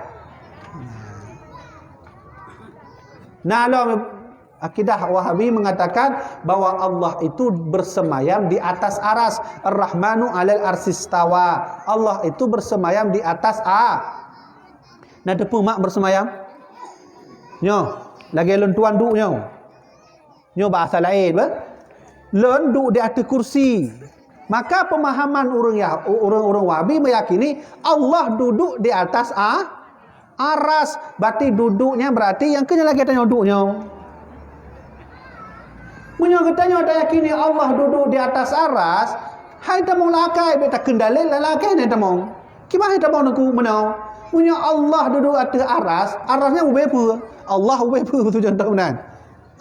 Enggak mungkin, mustahil. Apalagi Allah mustahil menempel dengan makhluk. Lun munyo makhluk mak ayah. Nyo kursi makhluk. Maka lun wajar, lun butuh makhluk. Orang dah menyana kalau ada sesuatu pakai mata kan? Artinya tok mata dia. Nana ada. Hana ada. Kita melihat perlu kalau mata tak ada maka tak bisa menan cara ni. Lenyo perlegelinyung untuk apa? Mendengar. Saya perlu mendengar karena perlu telinga. Munyo hana telinga, hana mendengar. Allah bukan begitu. Allah itu tidak perlu kepada apapun, siapapun dalam kondisi apapun.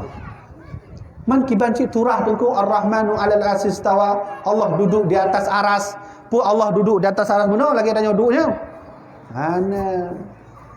Makanya orang yakbut menyoleh tun putun yakbut je ke ustaz kilat. Yang kemudian pesantren kilat jadilah ustaz kilat. Agama kilat, fatwa pun fatwa kilat. Nyo menolong turah le baca nyo. Nyo le, lu tabe-tabe lu keun bab nyo karena nyo paling mangat turah. Allah itu kalau Allah apakah Allah itu bersemayam di atas aras? Tama lagi nyo duk beno? Tidak. Terus apakah Allah ada di atas langit? Allah tidak ada di atas langit. Tidak ada di atas langit, tidak ada di bawah langit, tidak ada di kanan langit, tidak ada di kiri langit. Kamu nak kan? Yang tahu pegah lah yang ku Habibie. Oh, kan lentuan pegahnya. Imam Ali bin Abi Talib, innallaha alladhi khalaqal ayyana la yuqalu lahu ayna. Kata Imam Ali bin Abi Talib karamallahu wajhah, Allah yang menciptakan di mana, maka tak pantas kita bertanya Allah ada di mana. Munyo kita tanya Allah ada di mana, yang pasti jawaban munyo wateh baru, munyo uwi, munyo kau ke likut. Kamu nak kan? Allah itu tidak fisabilil jihad. Allah itu tidak pada arah, tidak kanan, tidak kiri, tidak atas, tidak bawah. Man kibancit arti alal arsistawa munyo ala, macam kalimat nya tabah nahu. Ala di situ menurut Imam As-Suyuti dalam kitab Al-Itqan fi Ulumil Quran jilid 2 pada bab ma'anil huruf, yang ala bermakna isti'ala majazi, bukan isti'ala hakiki. Nafum? Ya benar. Pemahaman Wahabi kan benar. Pemahaman Wahabi kan betul-betul hidup di atas kursi. Berarti Allah betul-betul hidup di atas menempel Allah berarasnya. Hanya kan mustahil dengku. Berarti ala dalam Al-Quran menurut Al-Hafidh Imam As-Suyuti punya mana? Punya nak sama mak, punya samakan sama, punya hana-hana apa? Aku ya. Ya jagalah, nya tisu kan? Nyo HP, HP mentang. HP di atas tisu. Nyan kalimat duduan. HP di atas tisu. Ngon tapo tu? HP di atas tisu sama? Ulang tu. Kalimat dia sama, hana ubah apa? Kalimat yang lu betul-betul dari abah lu hana ubah. HP di atas tisu. Sama kan kalimat dia kan? Tapo tu? HP di atas tisu. Nak sama kalimat lain? Taban kan? Sama kan? Yang beda apa? Beda. HP di atas tisu dengan HP di atas tisu. Yang beda, ini yang beda, hanya beda. Inilah yang disebut Imam As-Suyuti isti'ala majazi. Munyonya isti'ala haki. Maka Allah di atas aras begini, bukan begini. Ya, ini kan katanya kan munyo katanya je ke ustaz, je ke tengku, je ke abu, haruslah faham ilmu nahu. Lebihnya orang punya kafir Quran yang kahaya je. Oh, belum tentu. Ya? Al-Quran tidak menjaminmu sepenuhnya masuk ke dalam surga. Betul ya? Betul? Al-Quran tidak salah. Yang salah kita yang menggunakan Quran. Ya kan? Ibnu Muljam hafid Quran, hafal Quran, hafal hadis, tapi dia yang berfatwa, siapa yang membunuh Utsman maka berpahala besar. Utsman bin Affan dia berfatwa, siapa yang bunuh Utsman bin Affan pahala besar. Salah Al-Quran tidak pernah salah, yang memegang Quran salah. Hajjaj bin Yusuf ahli Al-Quran, hafal Quran, ahli tafsir, hafal hadis, tapi dialah yang membunuh anak sahabat Nabi, dia bernama Abdullah bin Zubair bin Awam. Zubair bin Awamnya salah tidur sahabat Nabi yang dijamin masuk surga, dan anaknya Abdullah yang membunuh Abdullah ahli Al-Quran. Nah, Al-Quran tak pernah ada salah. Yang memegang Quran salah. Sama lagi yonsid Ar-Rahmanu 'alal arsy istawa. Tidak akan pernah salah. Yang dimaksud oleh Imam Suyuti begini, Allah duduk di atas aras bersemayam. Kau mana duduk bersemayam?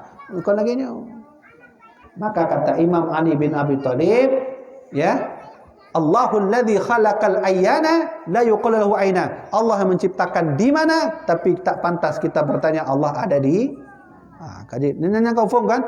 Nyobab tauhid. Inilah berbeda kita dengan Wahabi. Bahaya itu, bahaya sekali itu. Ibugah Allah najaro karena memang Allah ke menan dalam Al-Quran. Ibugah Allah na wajah betul-betul na wajah karena menanci Allah ke dalam Quran. Ibugah Allahnya na pulau ya. Kau dia menan dah. Oh, punya menan, lu putunjuk sebuah hadis kursi yang aneh betul. Yang Allah kena hadis kursi. Pekan Allah Inni maritu lima lam ta'ud ini. Saya ini sakit. Yang jikalah tahu yang kena. Allah, saya ini sakit. Lima lam ta'ud ini. Kenapa engkau tak mengunjungi aku? Apa berarti kita yakini? Oh, berarti Allah juga punya sakit. Yang kabir. Maka hati-hatilah bertauhid.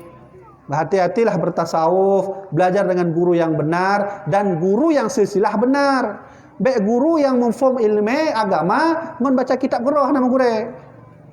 Lu kamu form apa ya gure? Lu baca kitab di geroh. Oh hanjut. Man la syaikhalah fa syaikhalahu syaitan. Siapa yang belajar tanpa guru maka gurunya syaitan. Kaji tu.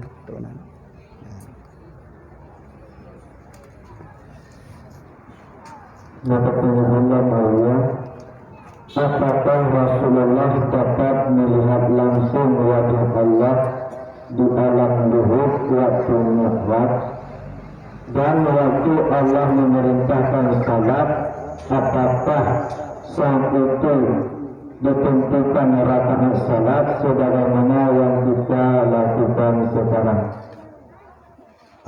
Benar. Jadi yang pertama,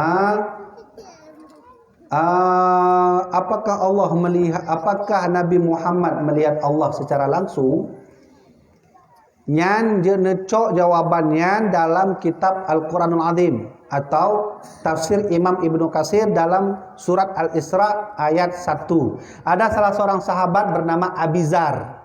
Abizar bertanya kepada Rasulullah, "Ya Rasulullah, ketika engkau Mi'raj, apakah kau melihat Allah?" Maka Nabi menjawab, "Ra'aitu nuran," yang aku lihat cahaya. Nah, lagi jawaban Nabi, kabehnya nak perpanjang ni. Entah baik tanya cahaya kiban aku warna merah, warna kuning. Ada. Ra'aitu nuran, yang aku lihat cahaya. Benar nanti. Ya kan?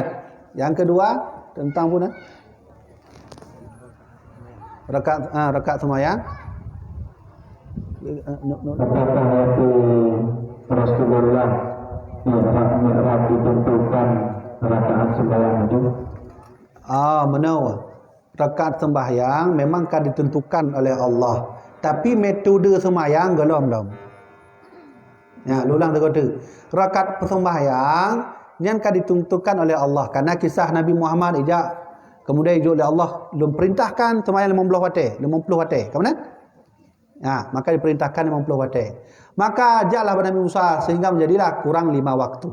Rakaat itu sudah dikasih tahu oleh Allah, tapi metode sembahyang belum. Metode sembahyang itu diajarkan oleh Jibril di Ka'bah.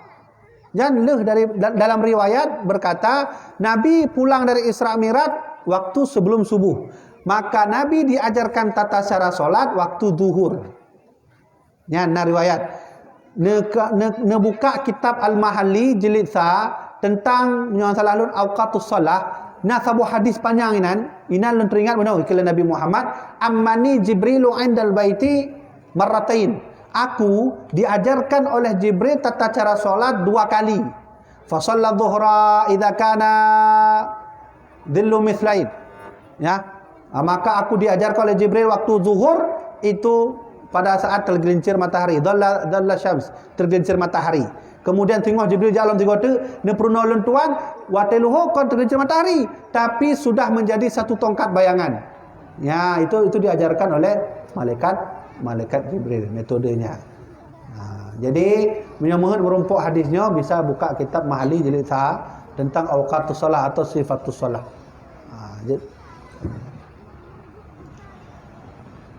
Apakah hukum memakai atau menggunakan tattoo?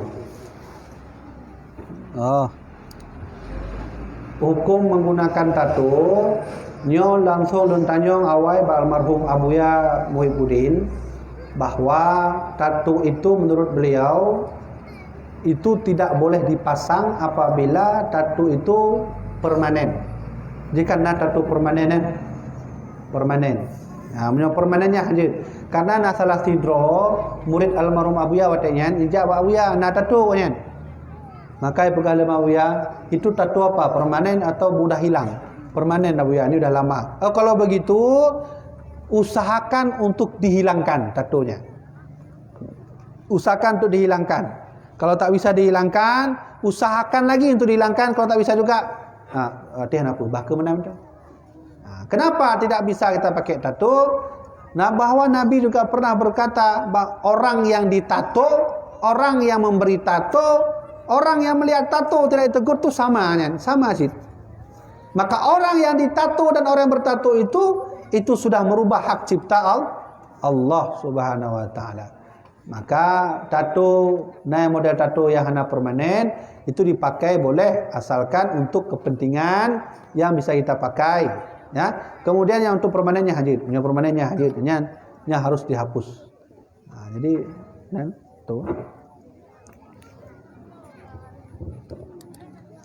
Nah, pertanyaan sering kita lihat sekarang ini saat salat berjamaah tidak sedikit anak-anak yang belum balik.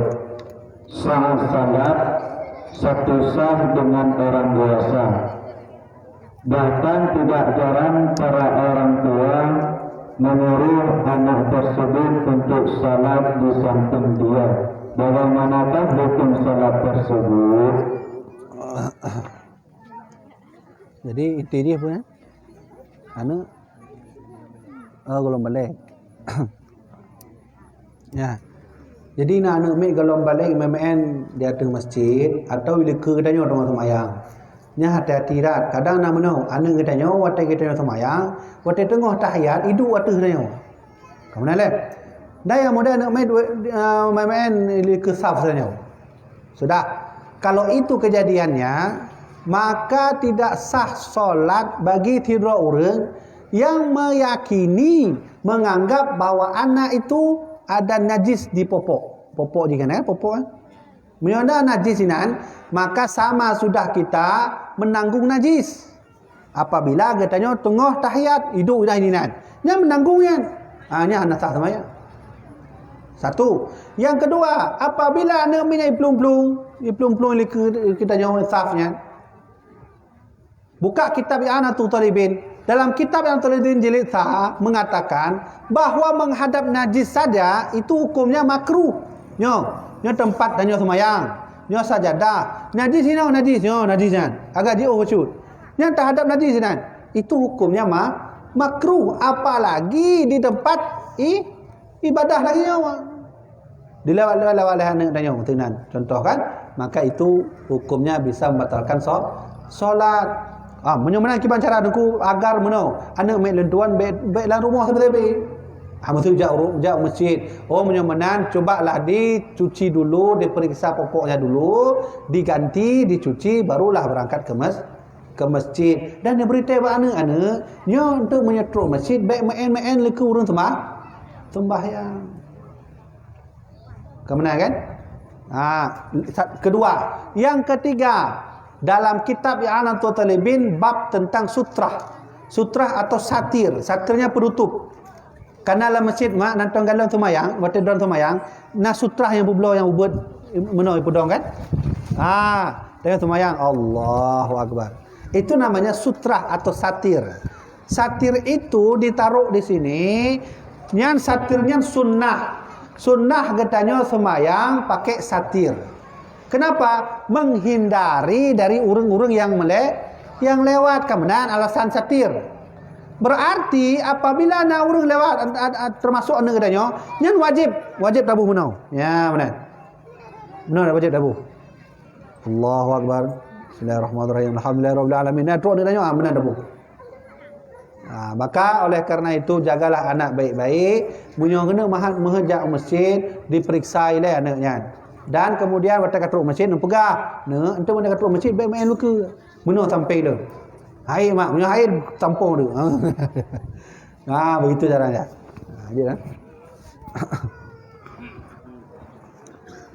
Apakah langkah-langkah pemuda dan sampai di mana batasan pergerakan kami pemuda dalam melakukan kegiatan keagamaan supaya jangan diskomunikasi sesama kami dalam penjelasan berdasarkan syariat. Jadi gimana? Pemuda gimana?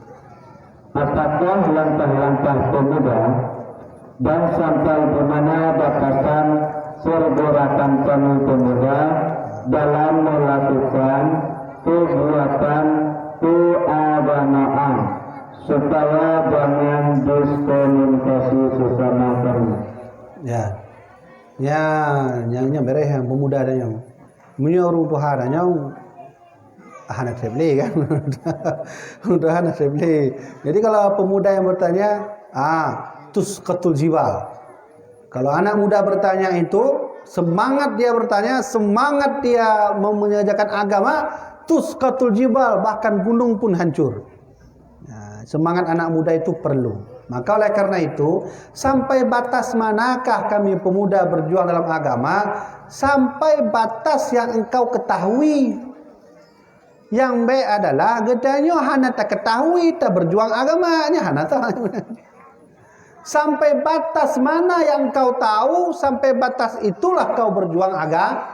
Apa contohnya? Aku tahu bahwa solat wajib, maka berjuanglah untuk solat, ajak orang untuk solat. Kemudian, aku tahu bahwa puasa itu wajib, maka ajaklah teman-teman berpuasa dan kita berpuasa. Itu yang benar. Menyong kita hana ilmu tak buat agama, maka ingatlah baik-baik Syekh Imam Ibn Ruslan ahli fikih dalam kitab I'anatul Talibin yang dinukil oleh Syekh Imam Dimyati bab muqaddimah I'anatul Talibin berkata, wal amalu bila ilmin mardudatun lam tuqbal. Orang yang mengamalkan amal punya hana ilmu, maka amal itu ditolak. Menancing muda, kalau ingin beramal berdakwah harus punya ilmu. Maka berjuanglah agamamu itu dengan apa yang kau tahu. Kalau kau tak tahu, maka tanyalah kepada orang yang tahu. Mana mati? Ya, kawin. Yang lainnya? Saat kita hendak salat berjamaah, tidak jarang imam memilih atau memerintahkan makmum untuk meluruskan dan merapatkan saf. Akan tetapi tidak jarang para makmum mengabaikan perintah tersebut. karena ada sesuatu dan hal salah satu. Contohnya makmum sering berunduk saf yang paling samping atau menunggu makmum lain. Jadi inti dia anaknya. Karena perintah kepada makmum.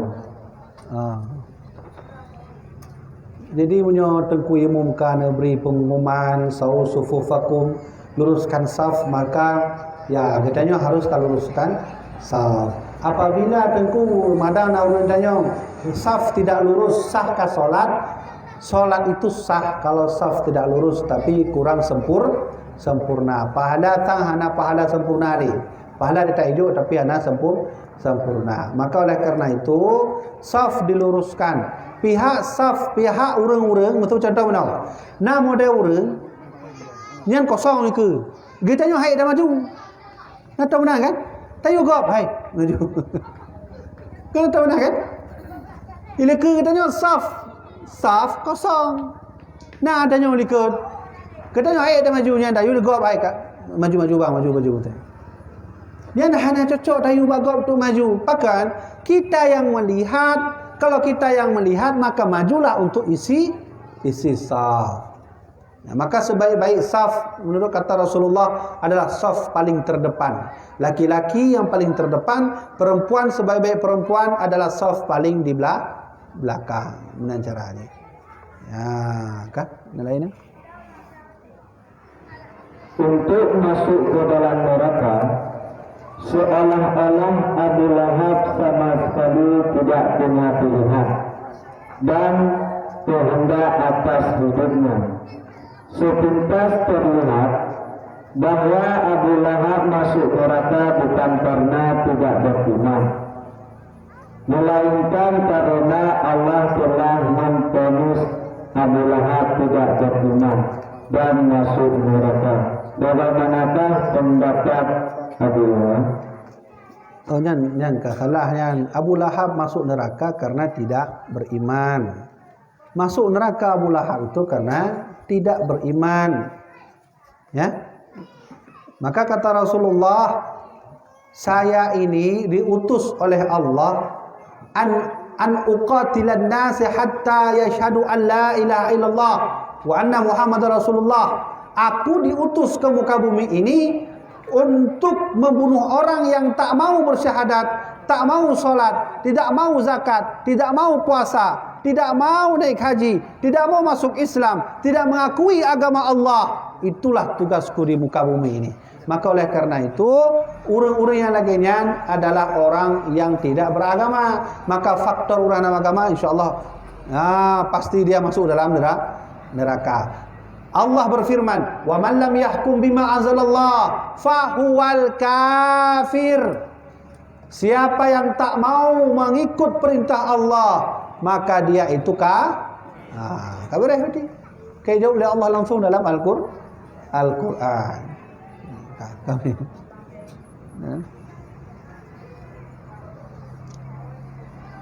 Kenapa kalau orang berdoa menadahkan tangannya ke langit, sedangkan kita tahu bahwa Allah tidak bertempat? Ya. Pertama, karena Rasulullah berdoa mengarah ke langit, maka katanya menanjid tak ikut Nabi Muhammad. Yang kedua, tidak ada tempat yang paling mulia kecuali tempat di atas atau yang paling tinggi. Benar tak? Urang dan yang paling mulia yang pak mesti urang dan di atas panggung atau dan di baru? Tetap orang yang di atas panggung paling mulia. Kamu benar tak? Orang yang di paling atas, paling tinggi, ranking paling tinggi, jabatan paling tinggi, pula pangkat paling tinggi, orang paling tinggi, harta paling tinggi, semuanya isyarat tinggi itu adalah isyarat mulia. Mudah-mudahan maka kita juga berdoa dengan mengarah ke atas, karena ke atas itu adalah tinggi, karena tinggi itu adalah isyarat yang paling mulia. Bukan berarti Allah ada di atas. Berarti apabila ada orang tanya Allah kan di atas, apakah kita nyata menghadap atas? Maka jawabannya adalah sebagaimana Rasulullah berdoa. Rasulullah berdoa dia menang. Dalam kitab Mustalah Al-Hadis karya daripada Syekh Mahmud Tohan, ada 70 riwayat hadis tentang Nabi berdoa. Nah yang muda lagi Nabi berdoa, terlihat ketiak beliau. Nah yang lagi Nabi berdoa. Nah yang Nabi marah ke langit. Itu maksudnya kita ikut bagaimana Nabi berdoa. Yang kedua, kalau jawab benar, di atas tinggi itulah isyarat yang paling baik tempat. Nah, kamu naleh? Munyo tanya baru, nya hanaga tu. Nah, berarti bukan kita menganggap Allah ada di atas. Sudah? Ya, kaji terus benar deh. Ya. Sahkah Jumat apabila dikala khatib berkhutbah, sedangkan sah jamaah ada yang kosong dan tidak lurus. Nah, jadi Jumat. Sahkah Jumat apabila dikala khatib berkhutbah, sedangkan saf jamaah ada yang kosong dan tidak lurus. Ya. Semuanya khatib tengah berkhutbah, saf kosong atau tidak lurus, itu tidak membawa pengaruh kepada khatibnya. Khatib tetap sah dan kitanya ikut Jumat tetap sah. Tapi keafdalan pahala, keafdalan Jumat itu berkurang. Benar leh? Jadi sebaik-baik Jumat itu adalah orang-orang yang rapi, bersih dan hikmat. Hikmatnya apa arti? Hikmatnya kau berarti dia dengar macam orang khutbah, khatib, tapi juga khidmah dalam majlis. Tafassahu fil majalis yasfahullahu bikum. Engkau harus berlapang-lapang dalam majlis, maka Allah akan melampangkan kamu. Maka oleh karena itu tidak membawa pengaruh khatib Jumat itu tetap sah akan daripada saf yang kurang atau kosong. Tapi ulama orang yang kosong dalam saf sedang khatib itu berkhutbah itu akan membawa keafdalan Jumat berkurang. Kah? Untuk kenal sementara. Ni kawih kan? Kenal. Jadi bunda panitia hanakeun doa yang macam doa tau. Kadang benda ulun nak kejadian ceramah tiga, karap lu baca doa. Narun biar laki mahnya karena urung baca doa. Baiklah benda panitia hanakeun silahkan dipersilahkan tempat hanakeun doa. Hai mungkin nak goredanya baca doa khususnya hana. Ya kejid. Alhamdulillah kabeh majlis danya mak ayah-ayah lun tuan hormati. Sesi tanya jawab yang adalah ilmu yang lun jawab dengan apa yang nak lun tuan.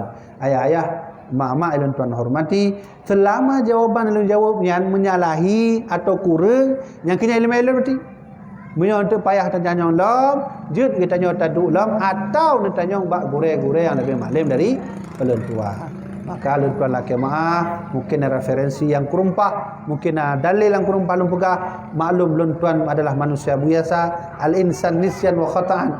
Manusia itu selalu lupa dan selalu salah. Maka nyo alhamdulillah kabeh majlis kita nyo, maka orangnya malamnya kita baca doa sebagai penutup.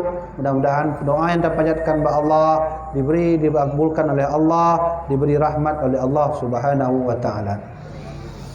أعوذ بالله من الشيطان الرجيم بسم الله الرحمن الرحيم الحمد لله رب العالمين حمدا يوفي نعمه ويكافئ مزيدا يا ربنا لك الحمد كما ينبغي لجلال وجهك الكريم عظيم سلطانك اللهم صل على سيدنا محمد وعلى آل سيدنا محمد اللهم لا سهل إلا ما جعلته سهلا وأنت تجعل الهزل إن شئت سهلا اللهم اهدنا إلى صراطك صراط الذين أنعمت عليهم غير المغضوب عليهم ولا الضالين اللهم اغفر لنا ذنوبنا ولوالدينا وارحمهما كما ربيانا صغارا ولمشايخنا ولجميع المسلمين والمسلمات والمؤمنين والمؤمنات الأحياء منهم والأموات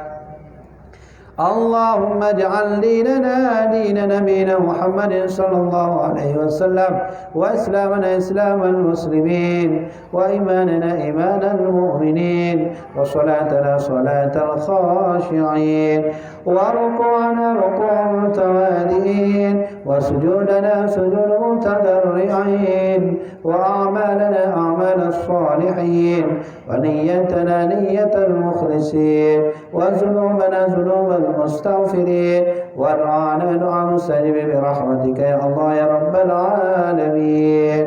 ربنا ظلمنا أنفسنا وإن لم تغفر لنا وترحمنا لنكونن من الخاسرين. ربنا ولا تحمل علينا إصرا كما حملته على الذين من قبلنا. ربنا ولا تحملنا ما لا طاقة لنا به واعف عنا واغفر لنا وارحمنا أنت مولانا فانصرنا على القوم الكافرين. اللهم اجعل نيتنا بنور القرآن ونور أعمالنا بنور القرآن ونور أعمالنا بصلاتنا يا رحمن.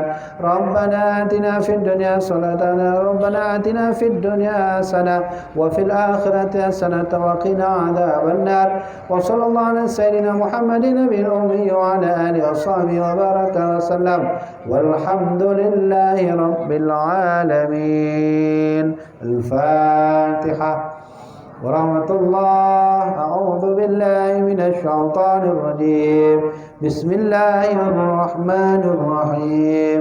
الحمد لله رب العالمين الرحمن الرحيم مالك يوم الدين.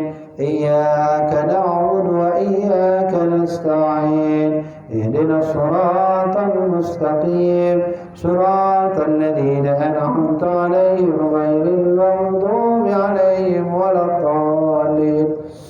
آمين. دعواهم فيها سبحانك اللهم وتحيتهم فيها سلام وآخر دعواهم أن الحمد لله رب العالمين.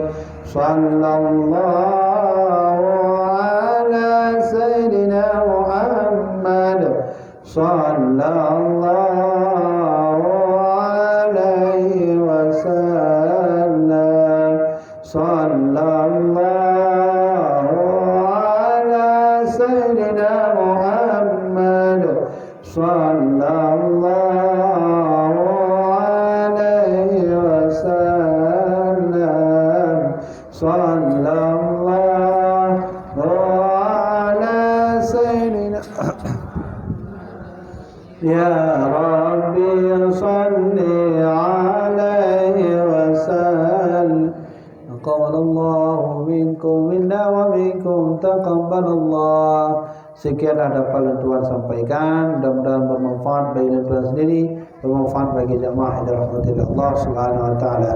Tuhan nak izin usikum bi nafsi bi taqwallah. Wassalamualaikum warahmatullahi wabarakatuh. Waalaikumsalam warahmatullahi wabarakatuh. Pemberitahuan kepada Rolongki dan Bandung, teman-teman yang berminat ingin memiliki buku Al-Syekh Mudawwali Al-Khalidi dan Abu Profesor Muhyiddin Wali dan Abu Tunku Habibi Muhyiddin Wali nya tolong merupakan kamu panitia.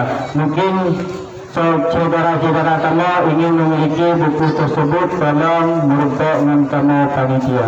Sekian dan terima kasih. Assalamualaikum warahmatullahi wabarakatuh. Buku Nabak Pojok Masjid yang besar.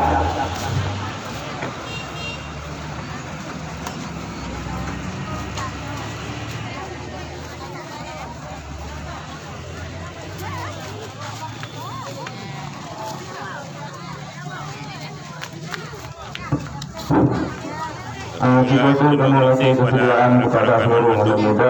Mudah-mudahan langsungnya bermanfaat kepada kamu sendiri dan kepada sahabat bagi siapa pun yang ingin download kemudian kembali di YouTube masing-masing yang dunia akhirat kamu izinkan. Mudah-mudahan luntuan Abuya kamu Bandung diberi pahala oleh Allah Azza wa Jalla.